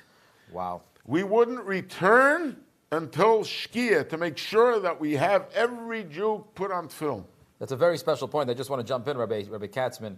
The Rebbe saw boys that went out and wanted to go Merkez Shlichus. But the Rebbe also said, for those boys that don't get a chance to go Merkez Shlichus, based on your story, the Rebbe says, go out there, and I'm going to encourage you to also get a $5 bill. You go and do the Mivtzayim. Exactly. And we should, for a moment, address the idea. We spoke about the tank and the meaning of a tank, how the Rebbe explained. But the whole campaign has sometimes militaristic terms. And people question, what is this? Military and war seems like has very negative connotations, especially in the times that we're living now. Right. It doesn't make you feel good. But on the contrary, what the Rebbe told us is, if God created something, use it. There must be a positive angle to it. We want to conquer the world with holiness. Our weapons are light. We're spreading light. We're shooting light. As the Rebbe named later on when he initiated the Mitzvah neshek. The candle lighting campaign, incidentally, we should mention that those who start lighting candles now, we also make a shechayonu on Pesach, this upcoming Pesach, in addition to the 2 broches. So it's a special time to make shechayonu. And the Rebbe called it Miftzah Neshek, Neider Shabbos Kodesh. The candles, the holy candles of Shabbos. And Neshek are weapons. It's all about all types of weapons. And the Rebbe says, yes, these are weapons to blow away the darkness. Wow. So I'm sharing about this in neshek and the tank and the whole term. But it's interesting that the Rebbe used these terms that you're saying, neshek, ammunition, tank, and the Rebbe utilizing these same words and transforming to Kedusha. It's like similar to the Maimer that we all know the Rebbe took in the very beginning of the Nasius, how the Rebbe asked, and he says that we're going to use the term shtus. Instead of using the shtus the klipa, we're going to transform it and make it shtus the foolishness. Foolishness of Kedusha. Be crazy in Kedusha, like we mentioned earlier about going out there with noise and blaring and going with the tanks and making noise and saying I'm a Jew, I'm proud. I was so proud to see that on the tanks it said today, I love Jew. That was it was beautiful to see. So this is really special what we're going on. Let's go back a little bit, Rabbi Katzman, to a little bit more of the history of what's going back. If you could share with us a little bit, what was the amount of boys that went out on a tank? What was the total of the Lubavitch Crown Heights boys, let's say? There were no 98 yeshivas there. Okay. There were very few yeshivas, and besides, traveling then was also not a very common thing. People didn't travel as much as they do today. We were locals, pretty much locals, the boys that grew up under the Rebbe's feet. Right, Crown Heights local. Crown Heights locals from Olateda. I don't know, Olateda had what, 40, 50 students? You know, Olateda was only evolving as a yeshiva. Right. You know, it used to be a cheder, a little cheder for young boys. And then we decided we're not leaving. Mm-hmm. We're staying. And Olateda started growing. The chayas, the energy that we were educated of being connected to the Rebbe and being inspired by the Rebbe and being by the Rebbe all the time, it gave us an impetus. It pushed us. We have to go. And we used to go. Wow. Would you be able to teach us a little, tell us a little, you're saying about the Ryder trucks and the Hertz trucks and the step vans. When did it become RVs? What was it that changed there? Well, I have to say, it was after my times. When I say my times, we have to remember, at the end of the day, the foot soldiers are the bochrim. Like you're asking people to participate in the campaign. You ask them to become partners. Every army has soldiers that are on the front lines, and then there are soldiers who are in the back, in the cities, in the offices, and all kinds of components. And one of the components is, yes, support, you're a partner. But the foot soldiers, who thought of the RVs? I believe I heard from Rabbi Shem Tov, the shliach in Westchester. He said it was during his times. I would say he's probably like 10 years younger than me. Uh-huh. So my guess is it's middle 80s, a little earlier maybe. Now beginning of the 80s. Right. And he felt they wanted to make a parade at one particular year, and he felt the trucks are not respectable enough. We need something more respectable. Right. The amount of money was also unproportional. But this is when it happened. I heard, thank you so much for telling me about the RVs and how it started and how it evolved. I guess the trucks, it wasn't as easy to get someone to walk up a back truck, a bakery truck, and walk up 2 steps and put on tefillin. So the RVs made it way more respectable, and to walk in and to be able to put on tefillin and to light your menorah. No question. It was definitely revolutionary. Now, I've heard a story about once the Rebbe was passing by 770, there was a Yid, Rabbi Klein, that once had a small bus. They had a tefillin bus. I think it was more like his own idea, and he had his tefillin bus, and something he parked in front of 770. These are memories of my childhood. Oh, wow. It's the early 60s. Rabbi Aaron Klein lived in this neighborhood. He didn't come from a Chabad background, but he fell in love with the Rebbe. And he was very innovative. He bought a bus, decorated it. A large bus or the small ones? Like a school bus. School bus? Yes. size of a school bus. He furnished it with bookcases. They put up books to sell, Jewish books. But also they made a corner of where people can come up and put on film. And that's before the official Mitzvah Tefillin was even initiated. So it's before the 6 Day War. Before the 6 Day War, early 60s. Wow. But still, a Lubavitcher had this thing. If I meet a Jew who didn't put on film, I have to put on film with him. Wow. It was just, the Abbas Yisrael that a Chosid has, this is what we do. So we used that. So the story was told that the Rebbe walked by and he saw the bus and he asked to get into the bus and see what it's like. To visit the bus, to take a tour. tour. To visit the bus. Wow. And it was a very interesting, the Rebbe paid attention to detail. And at that time, when it was not fashionable, today you stand in the street, you put on film, Jews are proud. In those years, it was still a little uncomfortable. So the Rebbe suggested that to make a curtain where a person can go inside a closed-off section and put on film and not feel embarrassed or in any way. Another detail that I remember, in the summer, Rabbi writes us, Rabbi Yosef writes us, the old veteran, the Chanukh, the teacher, our teacher who taught us all Alef base. Yes. He used to take this bus for 2 months and drive around the mountains and all over to spread Yiddishkeit, and it was unbelievable what he accomplished. I thank you so much, Rabbi Katzman. We're going to go now and we're going to take this opportunity. We're going to be continuing shortly. We will be continuing now on a tank. We're going to be live on a tank, and we're going to see Bacharim going on, Mivtzoyim and the tankistim. We're going to join inside a tank. If you could, we're going to find a Talmud to join us, and please take a look and be able to see what's going on inside the tanks. So, we're finding out what's happening now that we are in the RV. We have 121 tanks. We left the Crown Heights, and we see some Bacharim, and we see a Bachar and 2 Bacharim, and it seems like it's nice and full inside. It's nice and Baruch Hashem, the Bacharim are discussing some Chassidus, and they're going out there to the streets. Could you tell me, please, your name? Is that, I see a Bachar Segal from Staten Island. Please talk, I want to hear. What's your first name? Can you show us around the tank? Segal from Staten Island. Thank you. A shliach coming from Staten Island. Can you show us around the tank? What's going on in the tank? What's happening? Let's show us around the tank. So if you see on our table right.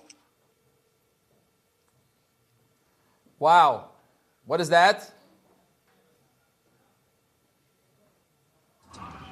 I don't hear anything.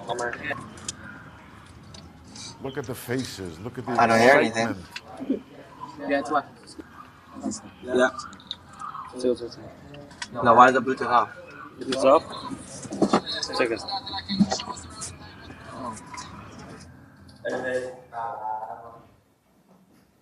Okay. Just look at the excitement. Look at that. Look what's going on. Thank you.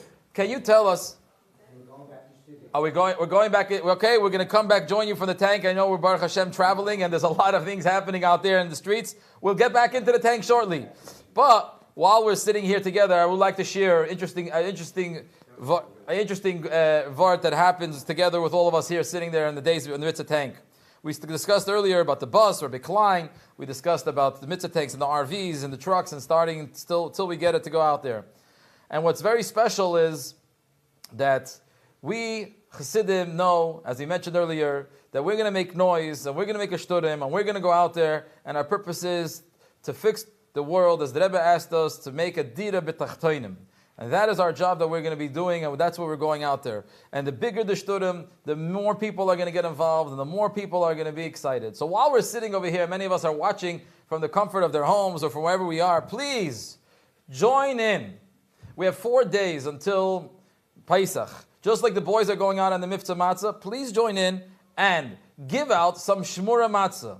Very interesting that on Shabbos we had an appeal in Aishul, and the appeal was not for money. We made a big appeal, and we said, anyone sitting by the Yishul, by the Fabrengen, we said, take upon a number of Yidden that you're going to find, and you're going to give matzahs to. Be it in person, send by mail, give it to them, call them. So, we are asking, of course, the Rebbe's request.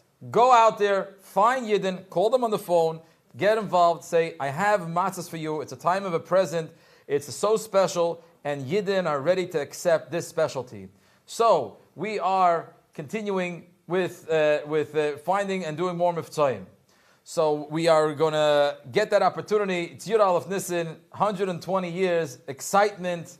We are very, very, very excited. Soon we're going to get into the tank. We're going to see more. I know that there was a little problems beforehand. We're going to get into. We're going to see some tanks in action, some video of the tank. Soon we're going to get back into a tank. There's some special tanks out there. There's some tanks, some Bacharim that came all the way from the Ukraine, some refugees. We're going to see some of it more inside. When we have the live hookup, we'll be able to see it. Then we're going to continue now with the video, seeing some of the tanks in action out there in the streets. I think we might be in the downtown Brooklyn or Manhattan. The Rebbe was very involved in every detail.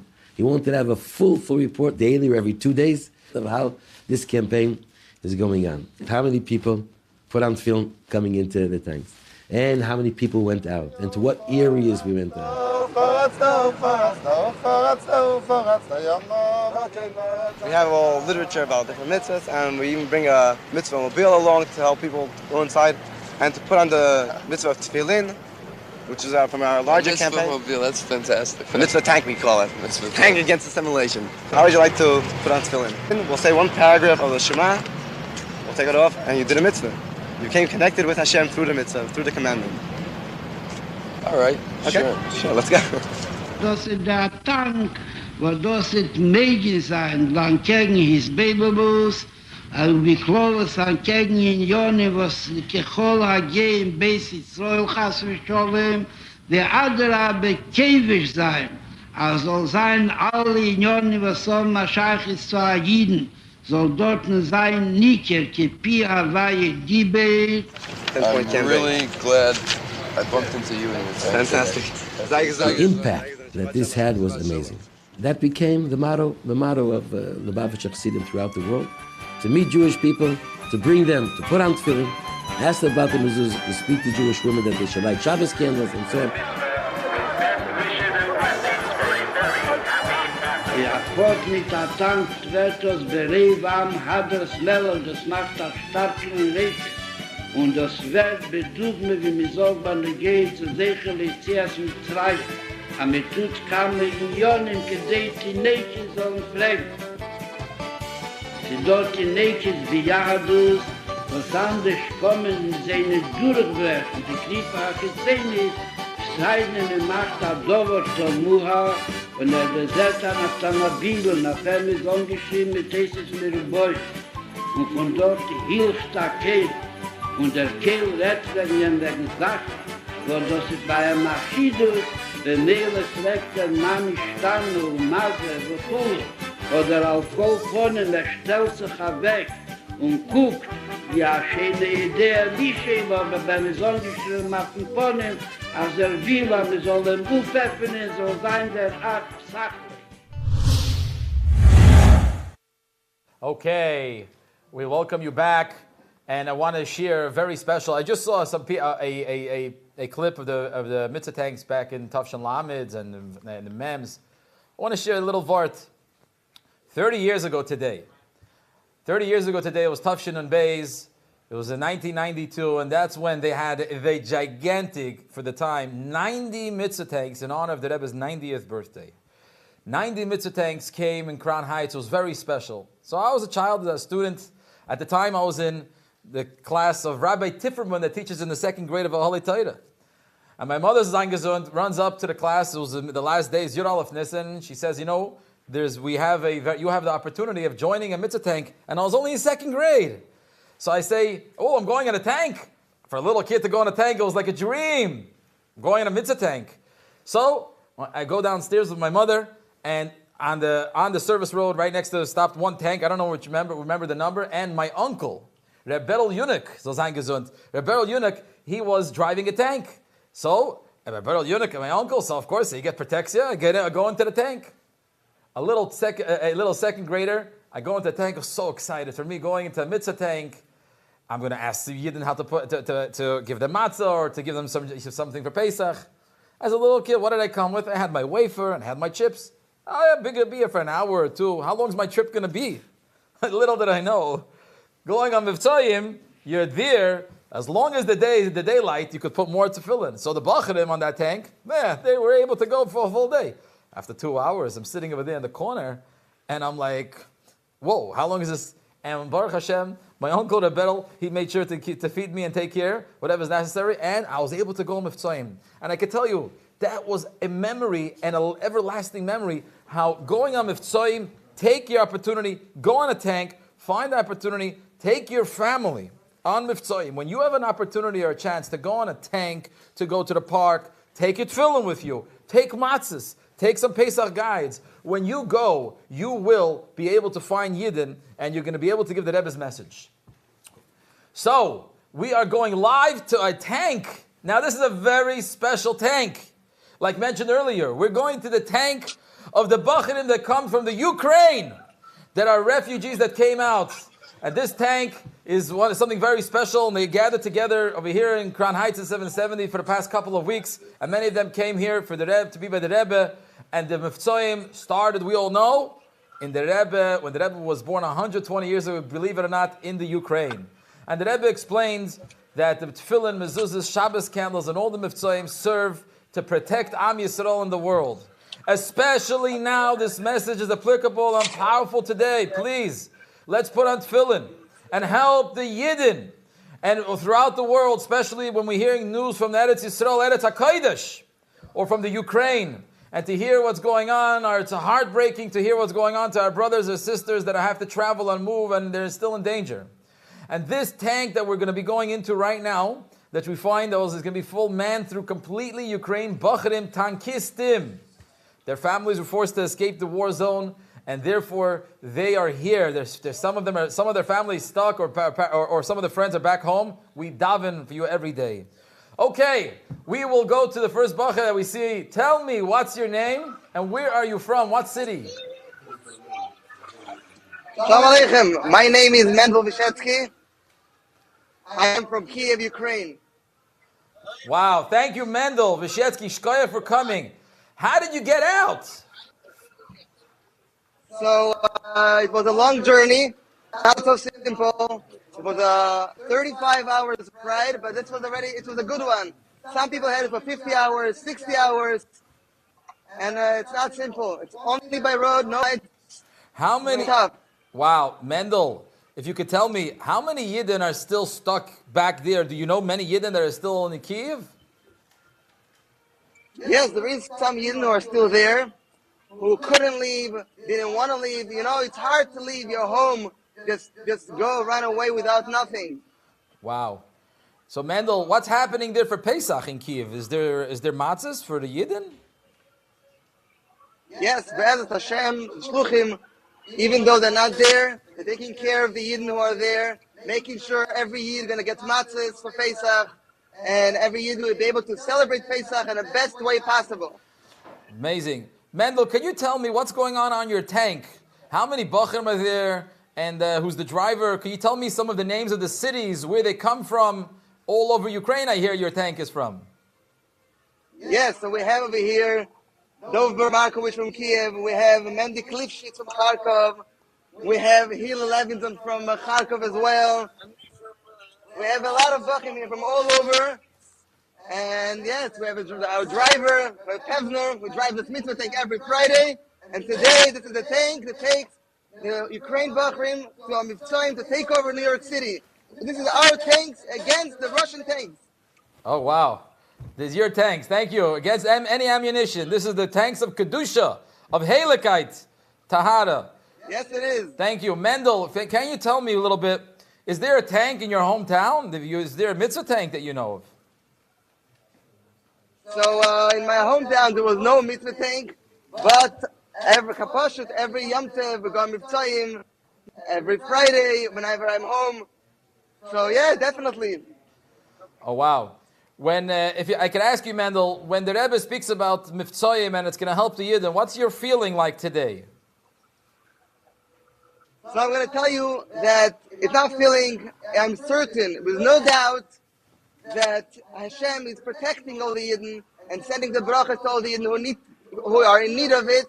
And yes, for sure, no doubt, every mitzvah we're going to do, every mitzvah of the Mitzvahim is protect, and every Yid, wherever he is. Thank you. Mendel, I'm going to ask you to share a message in English and then to translate it into Ukrainian or Russian, so all those that are following should be able to listen and hear your message for the Rebbe's Yom Holedes. From the Mitzvah Tank, please listen to a message. Sure, from here.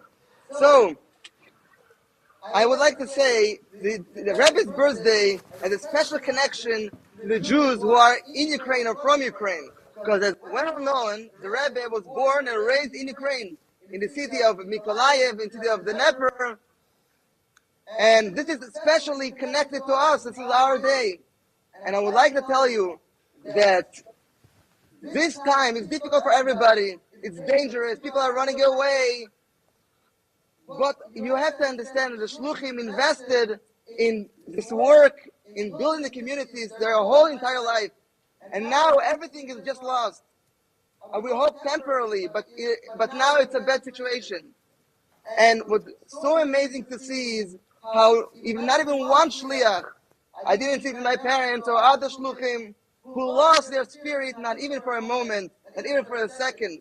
They're keeping on going full on. So I was asking myself, how could it be? So the answer is giving on this day. The Rebbe taught us, Rebbe educated us, how we are here for one mission. We're here to do Dir B'Sachtenim, to bring Mashiach. And therefore, it's not about our own achievement. It's not about what we invested. It's about doing what Hashem wants from us at the moment. The moment might be inconvenient, might look hard or difficult. But wherever we are, whenever we are, this is our mission to do what demands from us, what Hashem wants from us to be done now. So this is how a person gets the right perspective on the life problems that he's encountered. And I think this is a message that applies to everybody, not only to the Yidden in Ukraine. Every person in his own life. Right.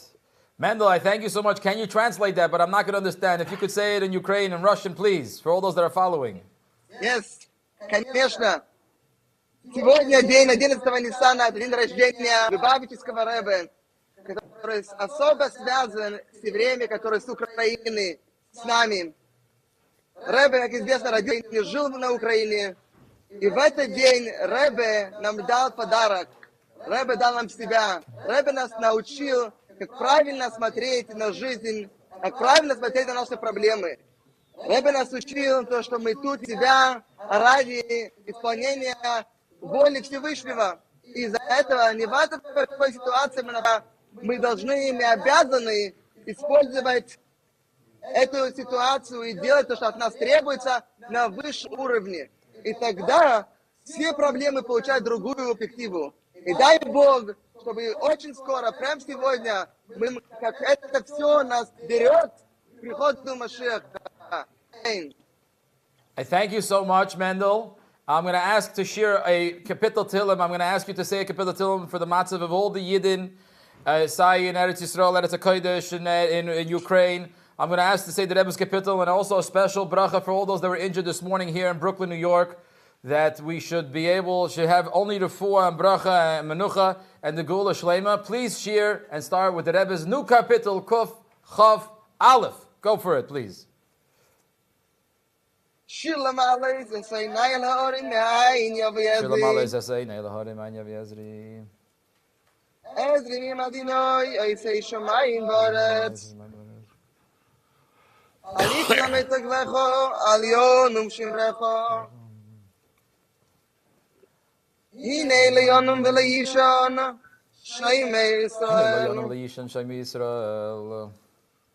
Adinoi Shemrecha, Adinoi Tzilcha, Al Yad Yaminecha. Yoimam Hashemesh Leakeko, Veyoreach Baloilo. Adinoi Yishmocha Mikol Ra, Yishmoir Estafshecha. Adinoi Yishmo Tzeitro V'Yecho, Miyato V'Yadelam. Thank you very much, Mendel, and may this be a bracha for all those that need a Yeshua, that it be taken from Miyad Mamish. We are going to be going now live back to the parade, to our on-site reporter, Please welcome back and see and follow the parade as we are headed in the streets, downtown, and inside into Manhattan. Thank you.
All right, this is incredible. I am here right now. We are driving alongside of this unbelievable parade. It's Pashit, unbelievable. There's no way to express the feelings going on. It's overwhelming. There is an unbelievable amount of tanks over here. Just a couple things which are Pashit incredible over here. We see people are taking out their phones, taking videos and pictures, which means that the 121 tanks going around, it's not just that, it's the thousands of people around taking videos, taking pictures, posting them all around. So the 121 tanks is only the beginning of the unbelievable positive and incredible impact that this tank parade is having on everybody, not only in the city of New York, but all around the world watching, and all those who posted, people seeing it. It's incredible to see people's expressions. Plus, people are jaw dropped. There's no way to express their feelings. People are confused what's going on. It is mamish a takeover of New York City in a positive way. Just like you said over there a couple minutes ago, the unbelievable concept of taking the shtus. This is the folly, the taking it and using it for an unbelievable thing. It's an incredible Kiddush Lubavitch going on over here. And it's actually incredible. I wanted to point out one thing. You know, a lot of times when you go on Mitzvahim, I know myself, a lot of times we go, and not always do we find somebody to put on tefillin, not always do we find someone to give them Shabbos candles, and we come back from Mitzvahim when we're a little, down or whatever. But we know, like the Rebbe said many times, but when we go on Mitzvahim, it's not only the effect we see, but rather the people watching us. People see us from a window, they see two Bachrim walking, they see people walking around with a yarmulke and tzitzis, and that itself has an effect on them. How much more so over here, with 121 tanks going through the streets of New York City, the impact, the effect on the thousands of people who are seeing this online, seeing this on social media. People are posting, people are sharing. The unbelievable, it's incredible. There's no words to describe it. It's unbelievable. We see over here right now, passing by us, these beautiful double-decker buses with all the kids waving and shouting and dancing and singing. And it's mamish, an incredible experience. It's unbelievable. Looking down the line right now, these tanks never end. It's Pasha, it goes on miles. I'm looking down right now from the front. I can't even see the end of this tank parade. I would say there was hundreds of tanks. How did I not know it was just 121? But it's incredible to see. It's mamish taking over. We can see in front of us now, downtown Brooklyn. We're going to go right now. I believe that's the Brooklyn Bridge or the Manhattan Bridge. The Manhattan Bridge, where we're going to stop over there, get outside and dance in a couple minutes. The takeover is incredible. The Kiddush Lubavitch, the Kiddush Hashem. I'm sure that the Rebbe is having lots and lots and lots of nachas from this incredible operation going on over here in honor of the Rebbe's 120th birthday. Incredible.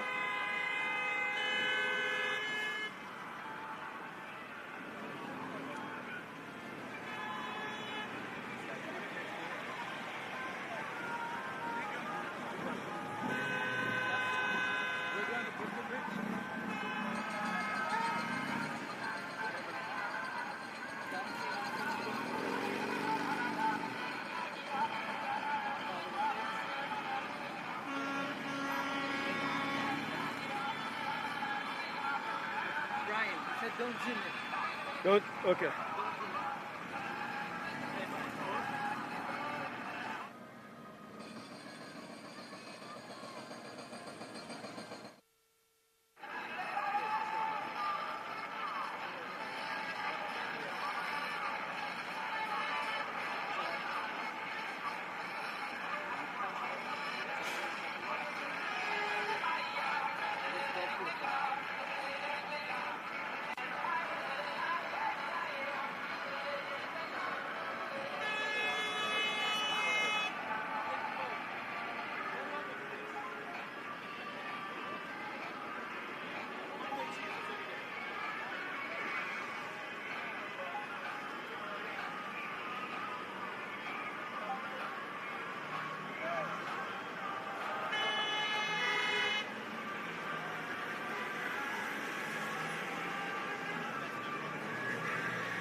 Right, just don't shoot, okay?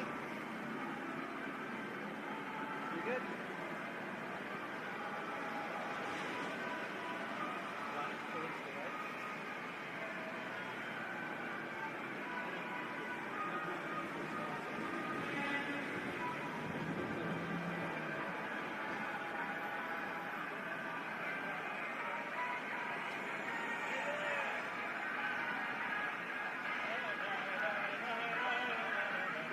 Give me space.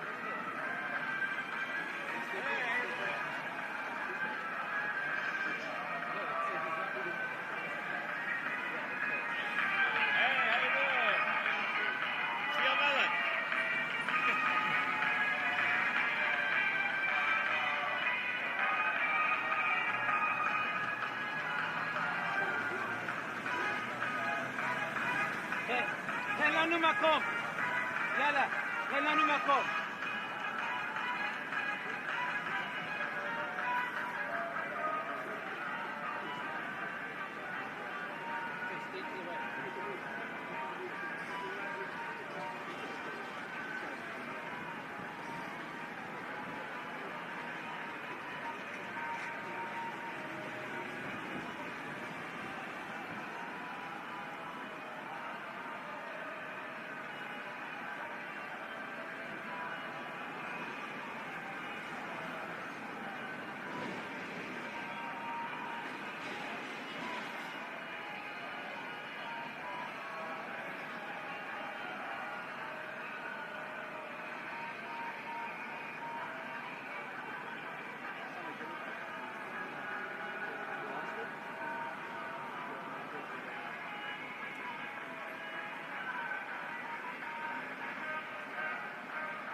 bridge. I could talk. We can set up shop over here.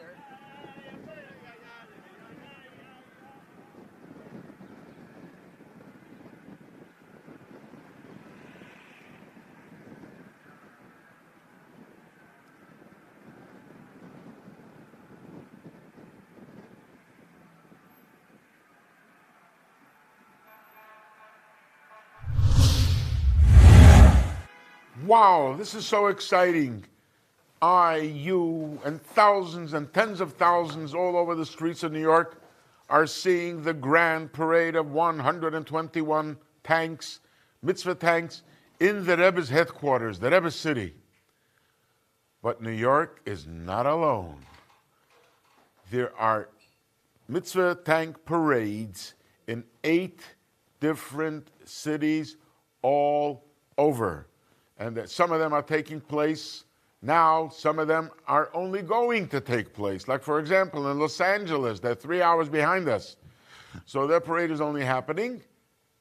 So we cannot give you any video clips of Los Angeles parade, but from the other cities, you will be able to see a lot of what is going on at the other parades. So let's go to the videotape of parades all over in honor of the Rebbe's birthday.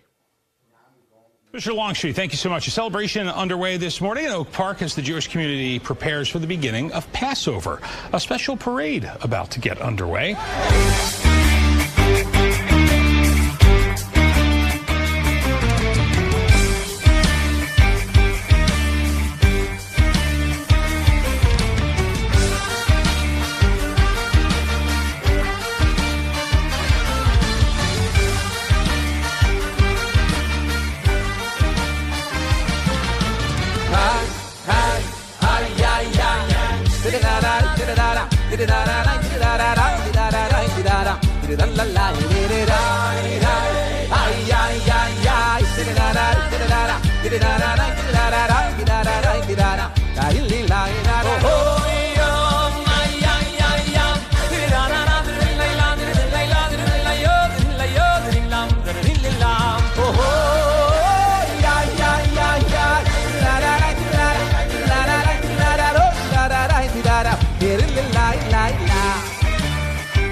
we saw some clips of tanks, tank parades all over the world in many, many, many cities.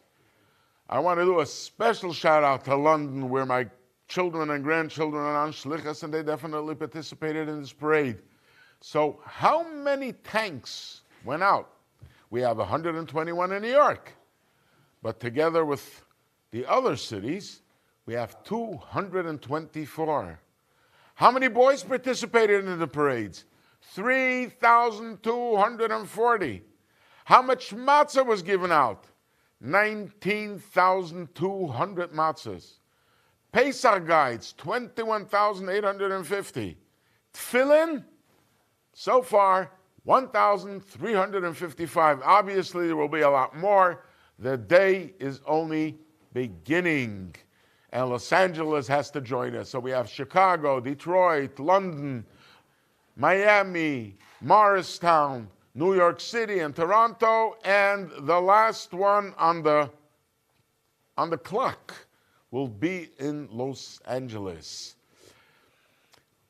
These tanks, the mitzvah tanks, are always about bochrim, the young foot soldiers.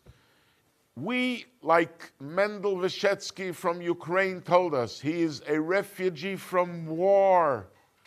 This is a different war. He heard the noise of bombs. We hear the noise of music. He was attacked by all kinds of ammunition.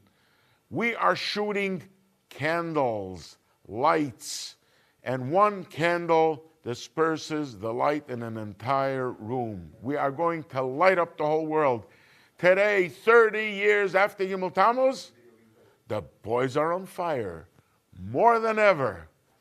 And what I'm blown away by, which dates me, is they are doing things which are they were unimaginable. I only think of how the Rebbe is seeing this. I wish we can all see how the Rebbe is seeing this. All the logistics and the arrangement. I mean, this is organized. This is military operation. Everything is punctual. And it is working. So let's see, what does it take to pull off a parade? Hi, I'm Morty Hirsch, Director of the Mitzvah Tank organization, Shliach to the Mitzvah Tanks. We are very excited about this parade. We're having 120 Mitzvah Tanks. We're planning this for months and months and months. There's a lot of preparation that goes into this, many, many different departments. I had the opportunity to be in the first meeting of the tanks 3 months ago. It was a Sunday after the Shvat. We knew it's 3 months to the Alef Nissan. And we were sitting down as a group of Bachram and saying we need to make this parade something that never happened. Not just the quantity, 120 tanks, but the impact of the parade should be the utmost. The impact that it makes on a person on the street, the way the signs are presented, the way the media is going to present it. On a regular year, it takes a lot to put together such a parade. Even a regular parade takes a lot of manpower, a lot of people, a lot of orders, a lot of things need to be done. This year, even more. One of the things I'm responsible for is the transportation to get the mitzvah tanks and to come back. Obviously, it seems like a simple thing, but we're renting over 20 minivans just to transport drivers to the different locations. Obviously, when you're doing 120 tanks, you can't get them in such close areas. There's drivers driving as far as New Haven to go pick up a mitzvah tank. Hi, my name is Dudi Ashkenazi, and I am the head driver of this parade. Head driver means, first of all, finding all the drivers. A few months ago, we had the meeting, and we were very worried, how are we going to find so many drivers? So we went working, and for the past 2 months, we worked hard, and we found 120 professional drivers. Hi, my name is Maisha. My job here in the Mitzvah Tank office is to make this system, to keep track of everything, so everyone knows where they're supposed to go and where they're supposed to put things, as well as making the computer system and managing the computer system, including the fundraising aspect. Hi, my name is Yossi Hirsch. I'm working on PR and media for this year's Mitzvah Tank Parade, as well as tank locations, and also redesigning the brand of the Mitzvah Tanks. Hi, my name is Levi Parnas. My job over here at Mitzvah Tank office was to place all the orders, all the small orders, and as Yud Alef Nissan is fast approaching, in a matter of like 5 days, we have ordered dozens and dozens of boxes of different equipment, from sweaters and t-shirts and special gifts for the drivers. Hi, my name is Chaim Pekarski. I'm very proud to be able to help to make this Mitzvah Tank Parade a reality. When you're talking about such a grand In a big parade, you need lots and lots of manpower and lots of coordination to make sure that each department is doing what it's meant to be doing. Nothing's falling through the cracks. Everybody is getting on board, knowing the information they're meant to know, and working together in order to make this possible. This year, 120 years, being in the office, you could see behind the scenes the campaign that was run, but the real Yasher Koyach goes to every single bacher of every single team in yeshiva that fundraised to get their tank in. They also took the time and the effort to make this tank parade happen here in New York City and everywhere else. So Yasher Koyach to them all. Wow, what a video and what a production put together with so many bachrim. Special shout out, Levi Parnas, my student, special, wow, how many matzahs you put together. So, besides for the Mitzvah Tank Parades and Friday Mivtzoyim, that the bachrim that we've heard and the younger light that go out around for weeks, they visit Yidden in areas. We have someone joining us live here in the studio discussing and telling, he's a shliach now from Brazil. He has a special shlichus. Please tell us your name, share with us what you do. So my name is Manuel Steinmetz. I'm from Brazil, São Paulo, which is the biggest city in Latin America. And I grew up in shlichus over there, grew up as the community itself grew.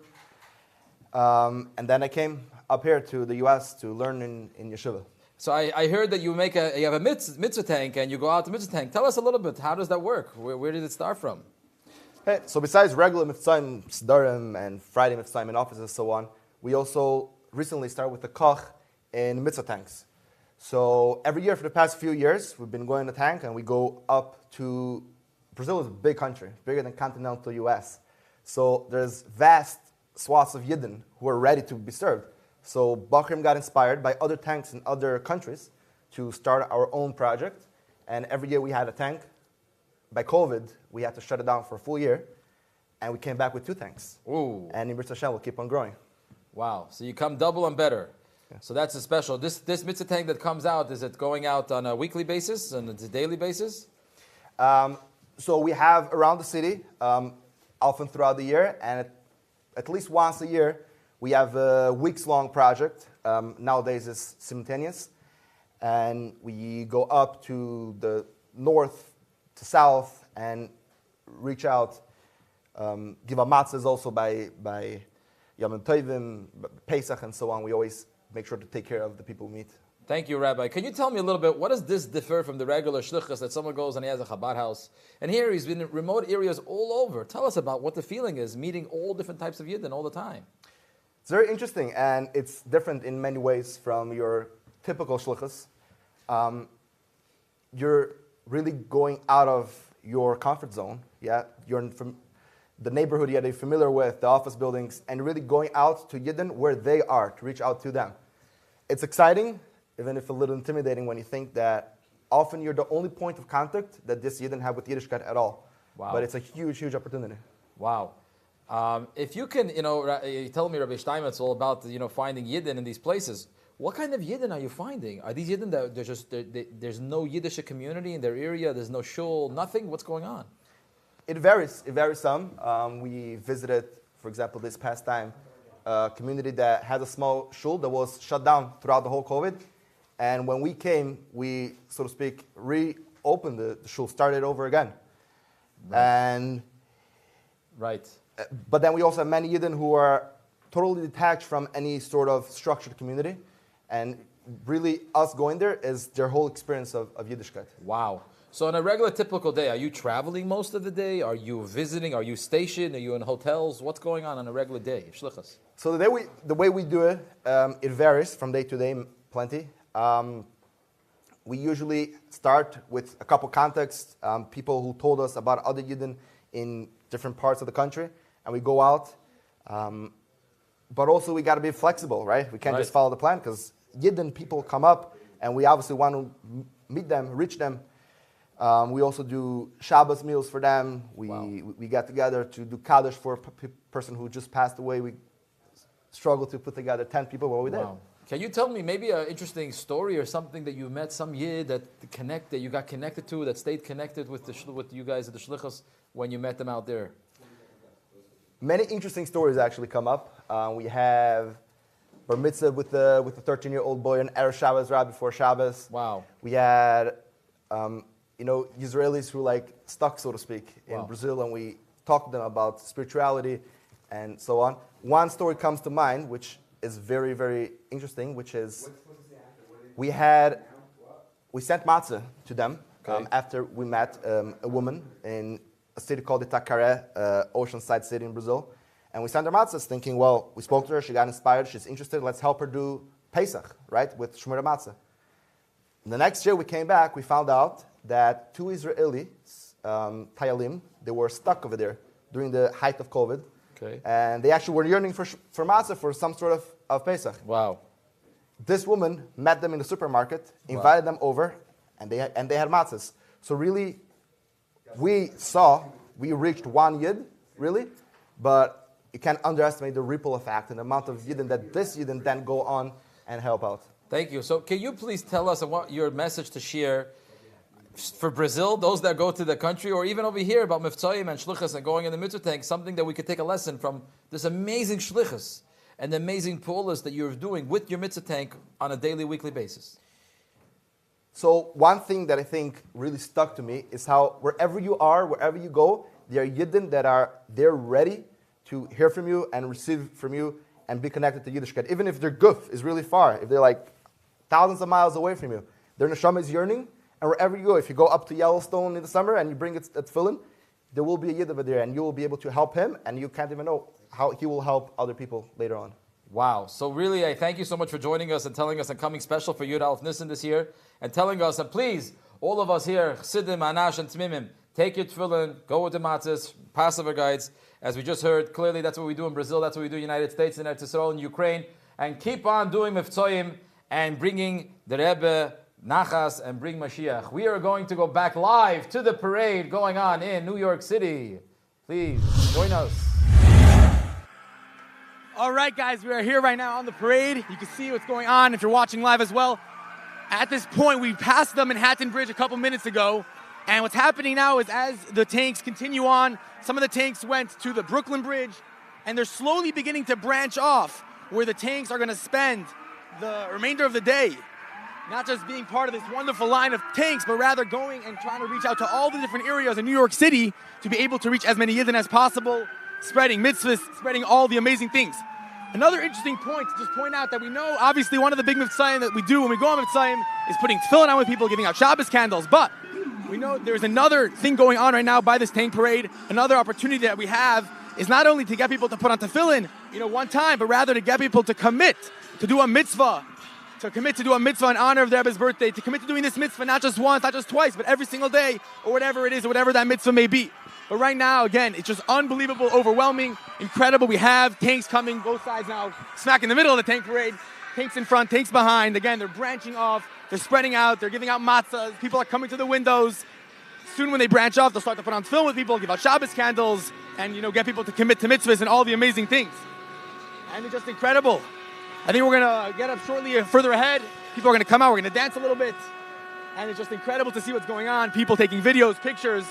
Really, there's no word to describe it. If you were here right now watching it with me, you would be overwhelmed. You'd be dancing around, like my father said earlier. And it's really a good reason to dance, because Yud Alef Nisan is not just a regular day. It's not just Stam's birthday. It's the Rebbe's birthday, and in this case, 120th. And this is, I think, a very appropriate way to mark that. And it's incredible to see.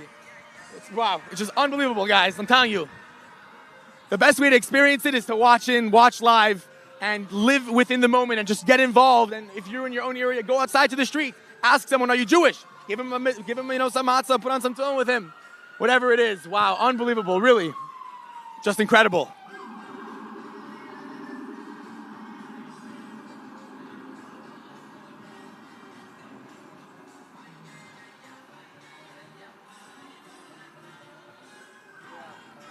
Huh?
TV. And here we are again, we're on live feed. It's your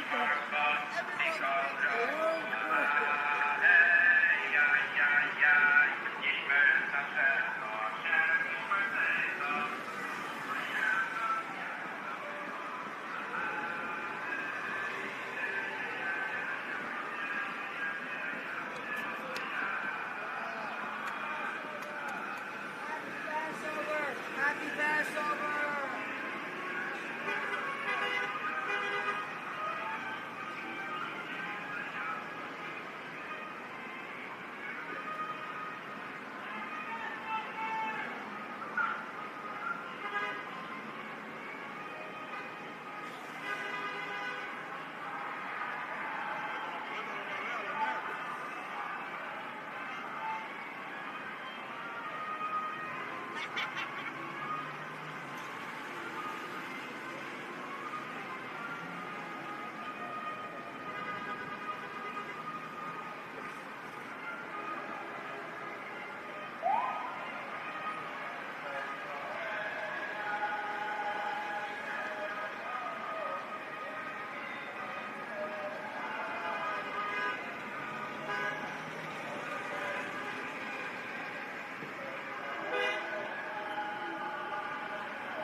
Good.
Good Yontif, and welcome back to the live program over here at 120 Mitzvah Tanks. What an incredible sight, such a nachas and such a gift to the Rebbe to be able to conquer New York City with mitzvahs. Along with every Mitzvah Tank, there is a global campaign, a One Mitzvah campaign that you can find at onemitzvah.org. What is this global campaign? At the end of the day, the Rebbe charged us with Mivtzayim to reach out to every Jew, everywhere, inspire them, encourage them to do one more mitzvah, because that mitzvah can and will tip the scale to make this world a world of goodness, kindness, where Mashiach finally comes. Joining me on this panel, we have Rabbi Shlomi Greenwald, a close friend and businessman, an asken in the community, along with Rabbi Ari Minkowitz, another close friend, a businessman and an asken in the community, because the mitzvah campaign is not just for shluchim, for rabbis, for people whose full-time occupation is shlichus or Torah, but on the contrary, it's for every single chassid. So Ari, I want to start with you. What does the One Mitzvah campaign mean to you? As a business person, you always find the challenges of how you can balance your Chassidish life and your business life.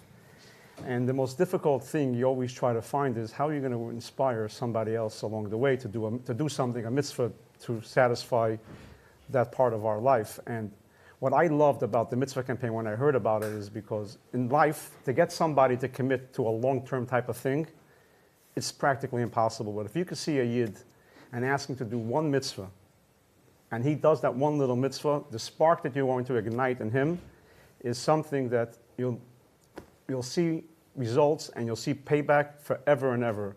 What I personally loved about the mitzvah campaign when I heard about it was, if you know the rule of numbers, 1, 2, 4, 8, and you go on, before you know it, you meet one person, you get him to do one mitzvah, he gets somebody else to do another mitzvah and another mitzvah.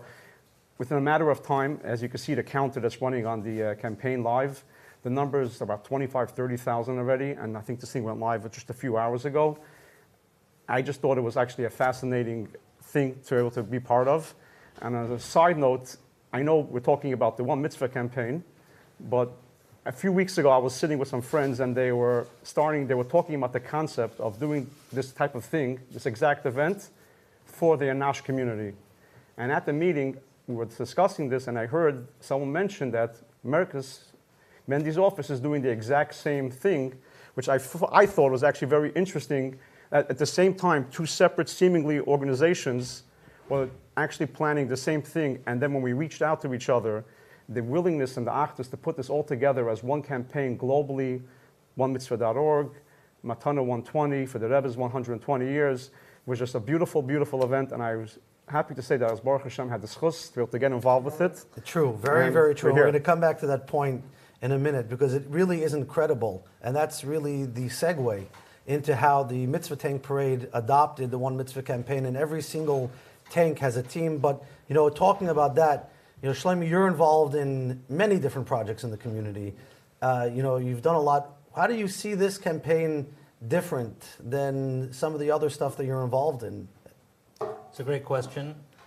Actually, by the Kines HaShluchim, when Rabbi Kotlarski, your father, mentioned all the different initiatives and campaigns that he wanted to do, so I know that this was very dear to him, and every time we speak on the phone, he keeps mentioning that we have to do the mitzvah campaign, and he knows our experience on the tech side, and he reached out to our team, the Reizathon team, and asked us to put together the technology, which you're seeing today.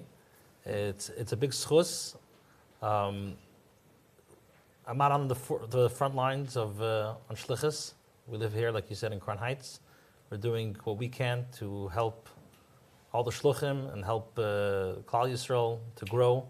So it's a tremendous, tremendous schus to be part of, and I'm happy you guys reached out. It's really fascinating to me because we know that it says that all the gold and silverware in the world were created just for the Beis HaMikdash.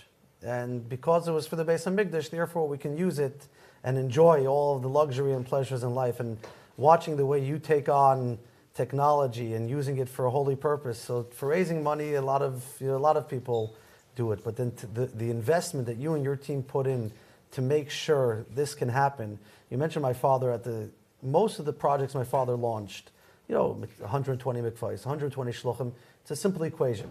It's $1 and cents. If you have $12 million, you can build 100 mikvahs. If you have X amount of dollars, you can.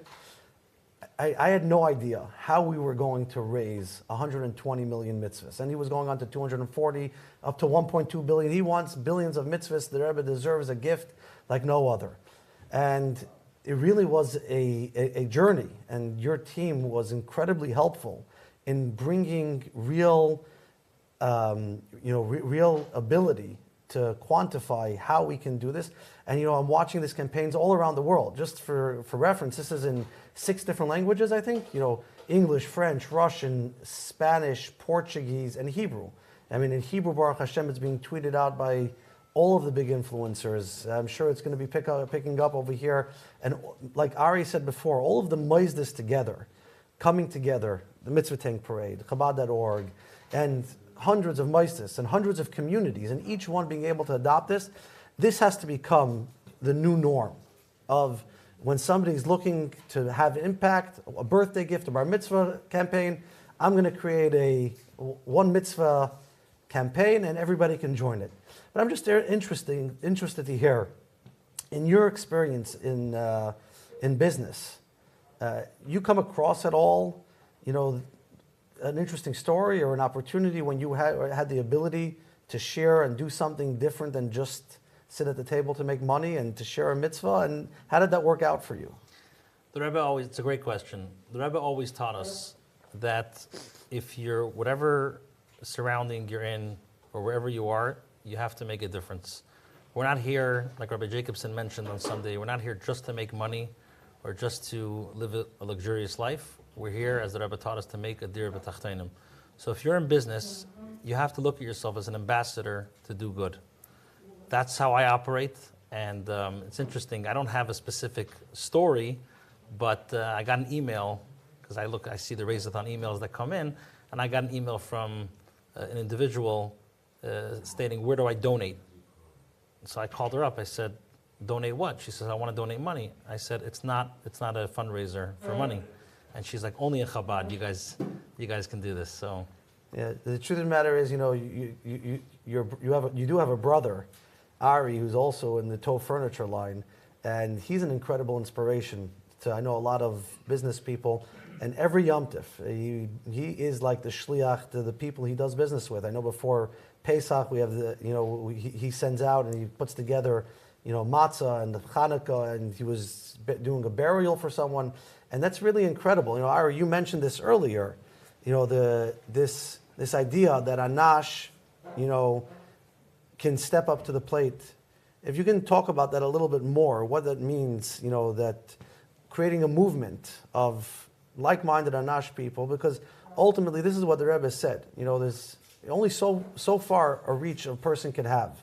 And the only way we're going to be able to give the Rebbe the gift of doing what he wants from us and conquering the world is if everybody who's listening to this and watching this and everybody who considers himself a chassid steps up to the plate and influences influences the people around them and gets them involved. So I'll tell you a very small little story about 2002 when I went into the mortgage business in the beginning. My first closing I actually had.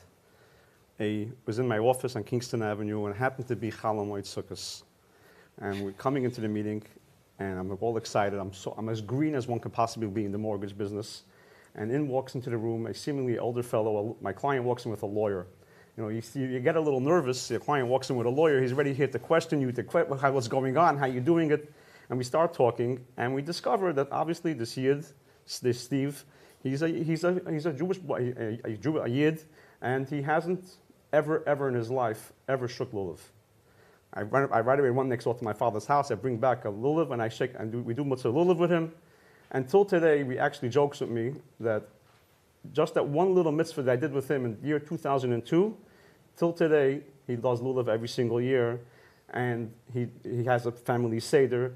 Just this year, actually, with Mendy's help, because the organizations they do today, it's fascinatingly easy for any Chabad Chassid to do Mitzvahim in any way you possibly want. They sent out an email the other day. They're sending out Seder kits. It was the easiest thing for me to do a mitzvah, to do Mitzvahim. I responded to the email, Mendy, here's my list, my 7 names. 3 days later, I got 7 phone calls. Thank you. Every person could do one mitzvah at a time, one mitzvah again and again, over and over. And now we're in 2022, so this is actually 20 years since I met Steve, and since he's been doing mitzvah lulav and esrog, since he had a seder. Mitzvah Shem soon, we'll get him to buy a pair of tefillin and put on tefillin every single day. His grandkids today, because of this, he tells me live in Long Island. They go to Hebrew school, all because of we started with one mitzvah, one time, and we didn't meet for any other reason. We met for business. One mitzvah, one time. Fast forward 20 years later, we see the fruits of what we do. And again, we're business people. We're not on the front line people, but slowly we chip away at it, one by one. We could all do it. No, listen, the beauty is also when you get someone in business and you do a mitzvah, you have who to refer him to. So you do one mitzvah. If he's living in Long Island or if he's in Texas, you go to Chabad.org, you look for the shliach, and you connect him. I just had now, so a family, he's like, I asked someone, before I came here, you want matzah? He's like, I'm not going to be here, I'm going to be in South Carolina. I'm like, don't worry, we can get you matzah in South Carolina. But your point is very... I want to interrupt you for a second, Mendy, because I just got an idea. We're going to hand it over to Shlomi to take care of. We have to create now a new platform for every single Yom Tov. If a Gaman in the business world that wants to send out something about Yom Tov to anyone that he knows in business, it should be easy. It should be, whatever we want to call the platform, we'll lead that up to Shlomi and his team. Mitzvah Society. Mitzvah Society, Yom Tov Shoshana, we're sending out apples and honey. Sukkot, we send out lulav and esrog. Hanukkah, you send out maneh. You walk on, you have an account with your addresses. You update it almost like you buy Shalachmanis. You're gonna make it easy. This is gonna be born today, right now, right here. This is remember you brought me here just to talk. Now we got you a job. Shlomi, we got you a job. I like it. Take it away. Listen, this is it's funny you mentioned this, but people are watching you. The Seder to Go's were created for people in hospitals. It was hard to get them, so we made an organized box. When COVID hit, we went from 800 kits a year. I think we did about 70,000, and then in 40 different countries they printed it. And we had an issue because we weren't what was it called? A business that... Shipping, yeah. We couldn't ship because they weren't coming to pick up from us. Everything was closed down. We had to truck our Seder to Go kits to my warehouse, to your warehouse, wow, to ship out.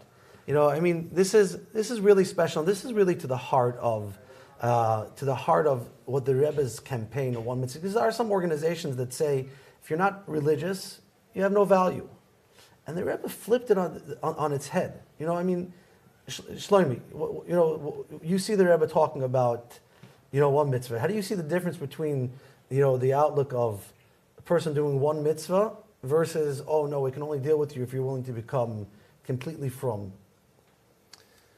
Well, like your father mentioned on Sunday, that the Rambam says that we have to look at the world as a scale, 50% zakai, 50% as a chiyuv, and we have to look that every mitzvah that one does can tip the scale to bring the world to a better place, and we're here to bring Mashiach. Yeah, no, I think there's also an additional part to this. Every mitzvah is an infinite connection when you have that connection.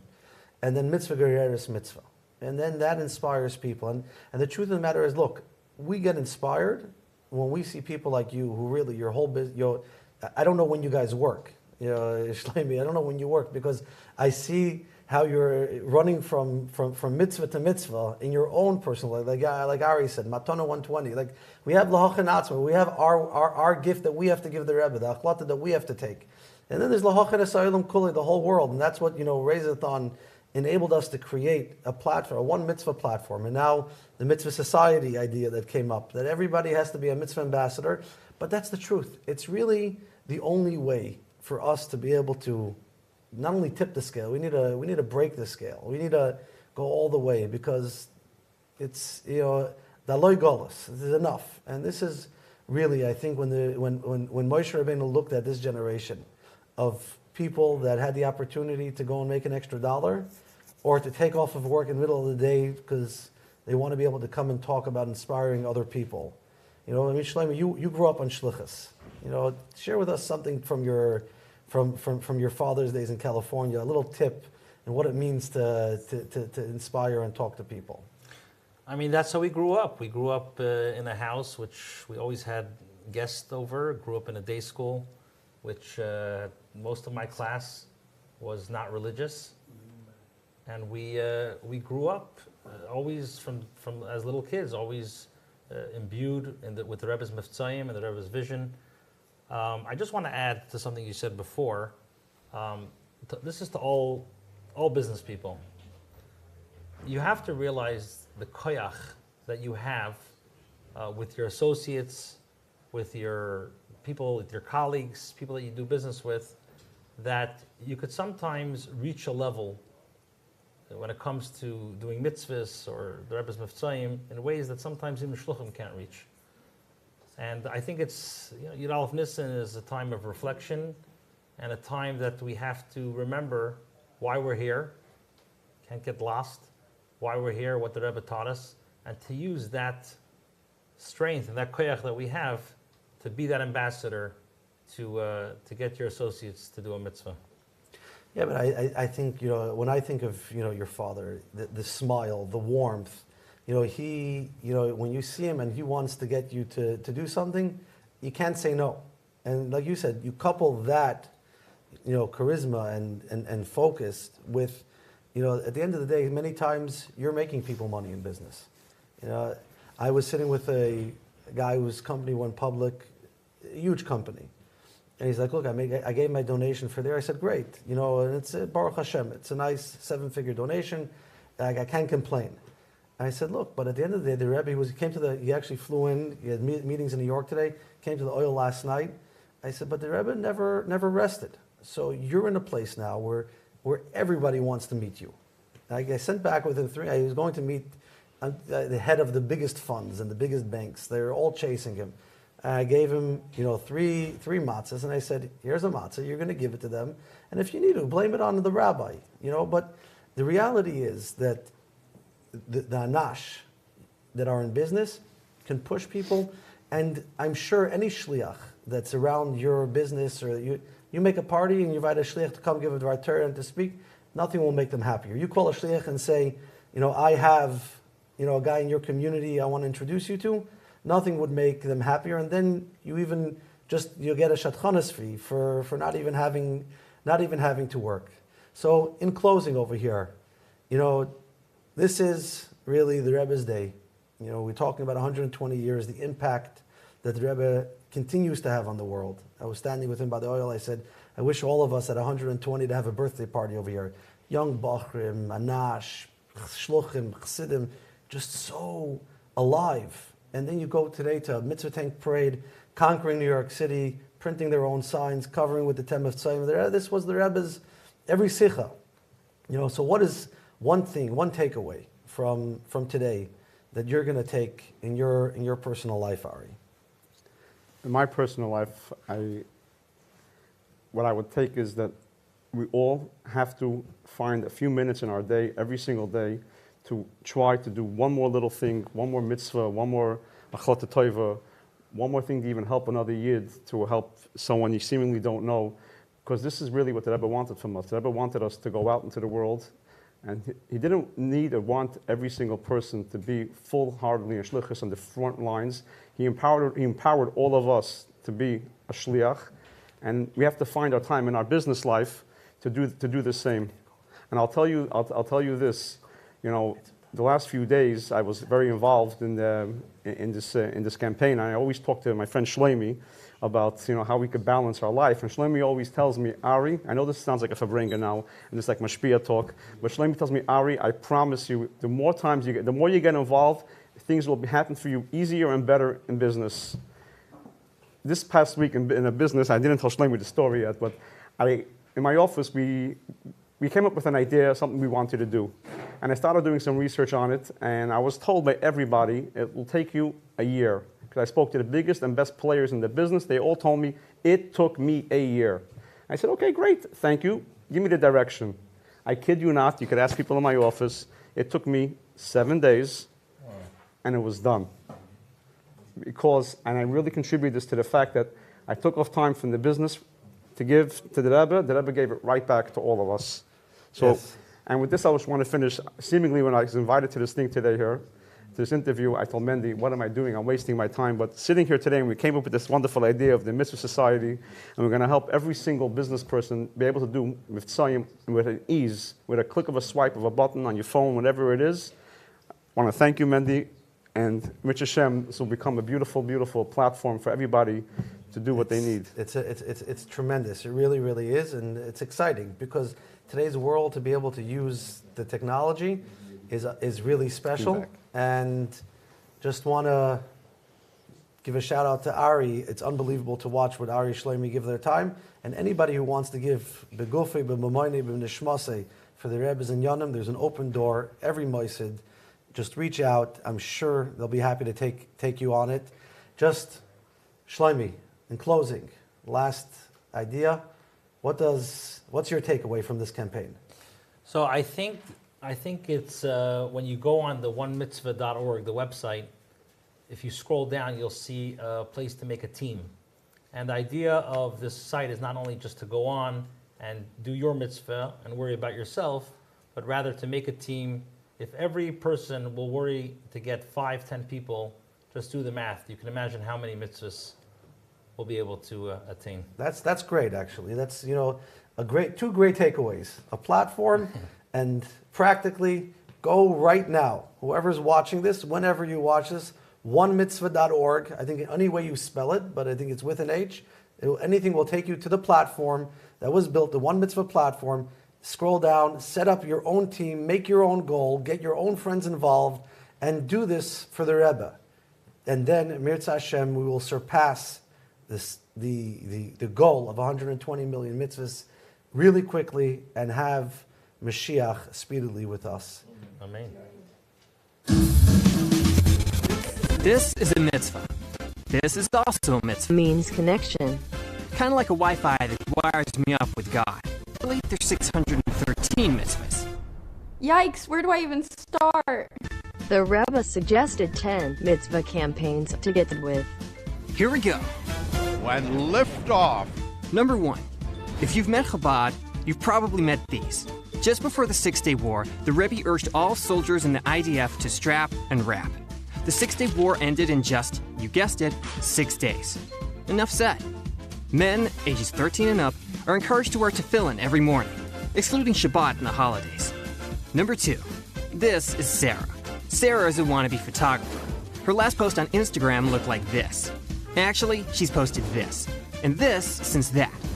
I know what Sarah will be posting this Friday, 18 minutes before sunset, in honor of Shabbat. Yeah, she lights it up every week, along with thousands of women across the globe. Number 3. No, it's not a Jewish doorbell. This is a mezuzah. Actually, this is a mezuzah case. The mezuzah is the scroll inside. An expert scribe handwrote the Shema on it. This home security device is wired into the Heavenly Protection Agency. Oh, mezuzah, we'll definitely leave you hanging. 4. Some say the Torah is a book of laws and inspiration. Others say it's a history book. Myth. Big myth. The Torah is a manual for life. It is the blueprint God used to create the universe. So tap into God's infinite wisdom and get to know His plan for you. Even just a few lines a day. Number 5. Open up your wallet and take out a dollar bill. You are holding the most holiest thing, because when you give charity, you give your entire being, because you spits like crazy for that money. Thanks, Mike. So give tzedakah. Keep a pushka in your home, office, and school. Gee, this pizza's talking to me. Just in time. Number 6. It's kosher. Kosher is not about lox and matzo ball soup. It's also not food blessed by the rabbi. Kosher is the diet plan for the soul created by God. Chinese, Mexican, Italian, vegan, and vegetarian dishes can be kosher. Oi, that reminds me, my kugel is burning! Number 7. This is Bob. Bob's great-great-great-grandfather asked the sage Hillel to tell him the whole Torah while on one foot. This is Hillel. Hillel said, "Don't do unto others what you don't want done to you." This is Rabbi Akiva. He said, Ahavas Yisrael. Love your fellow as yourself is the most basic principle in the Torah. Be like Bob. Show some love. Number 8. What do we have here? Jacob and Rachel want to line their walls full of Jewish books, although I told them there was a library right down the street. Are you ready? Come on.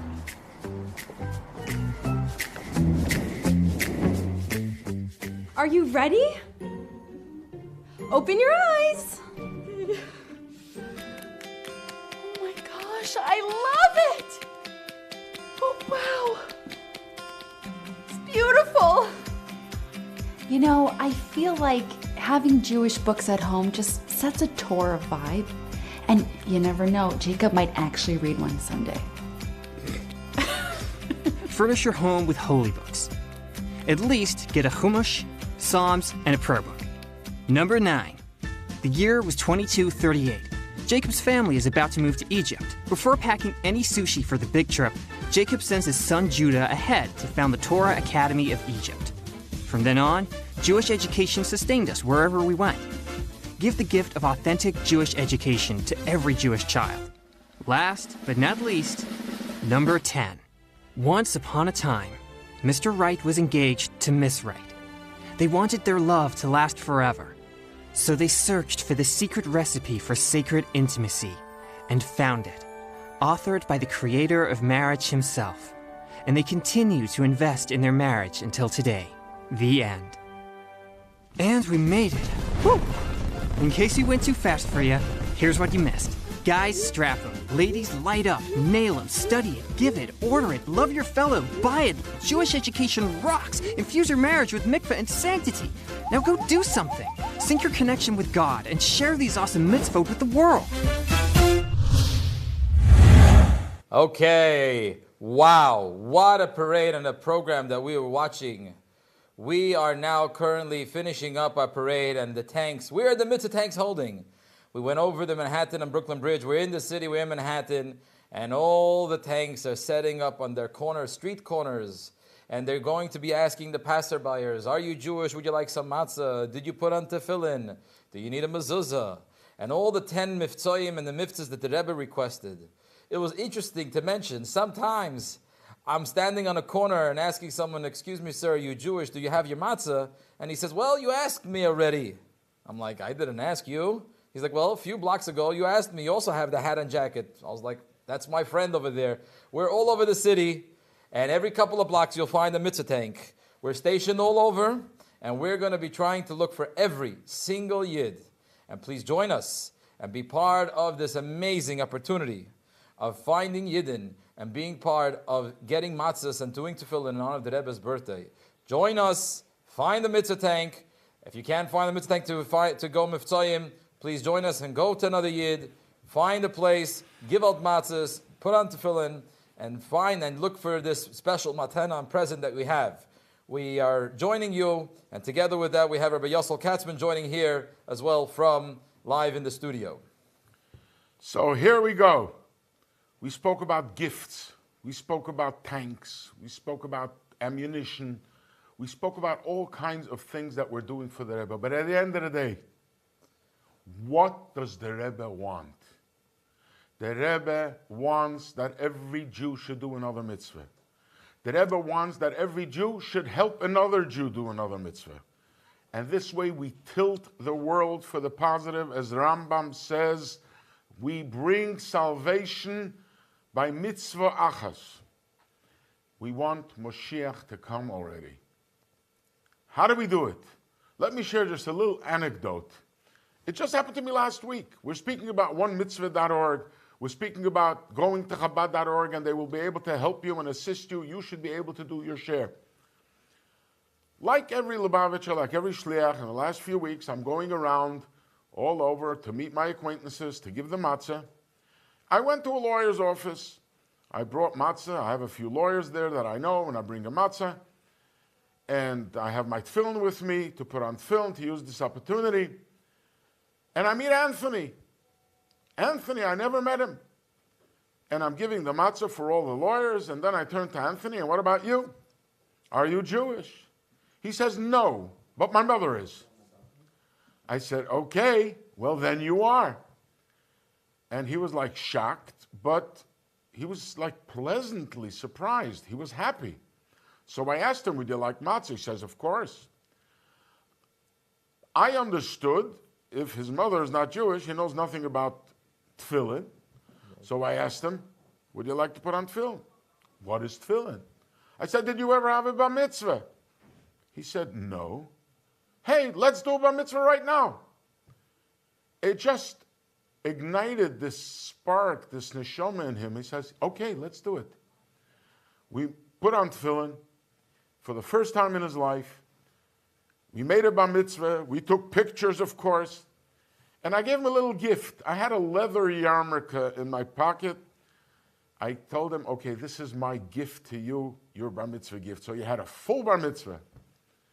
And then I asked him, did you ever have a Seder? So he kind of, in his memory, he remembers going to a Seder once. I said, how about going to a Seder this year? Where do you live? I live in Staten Island.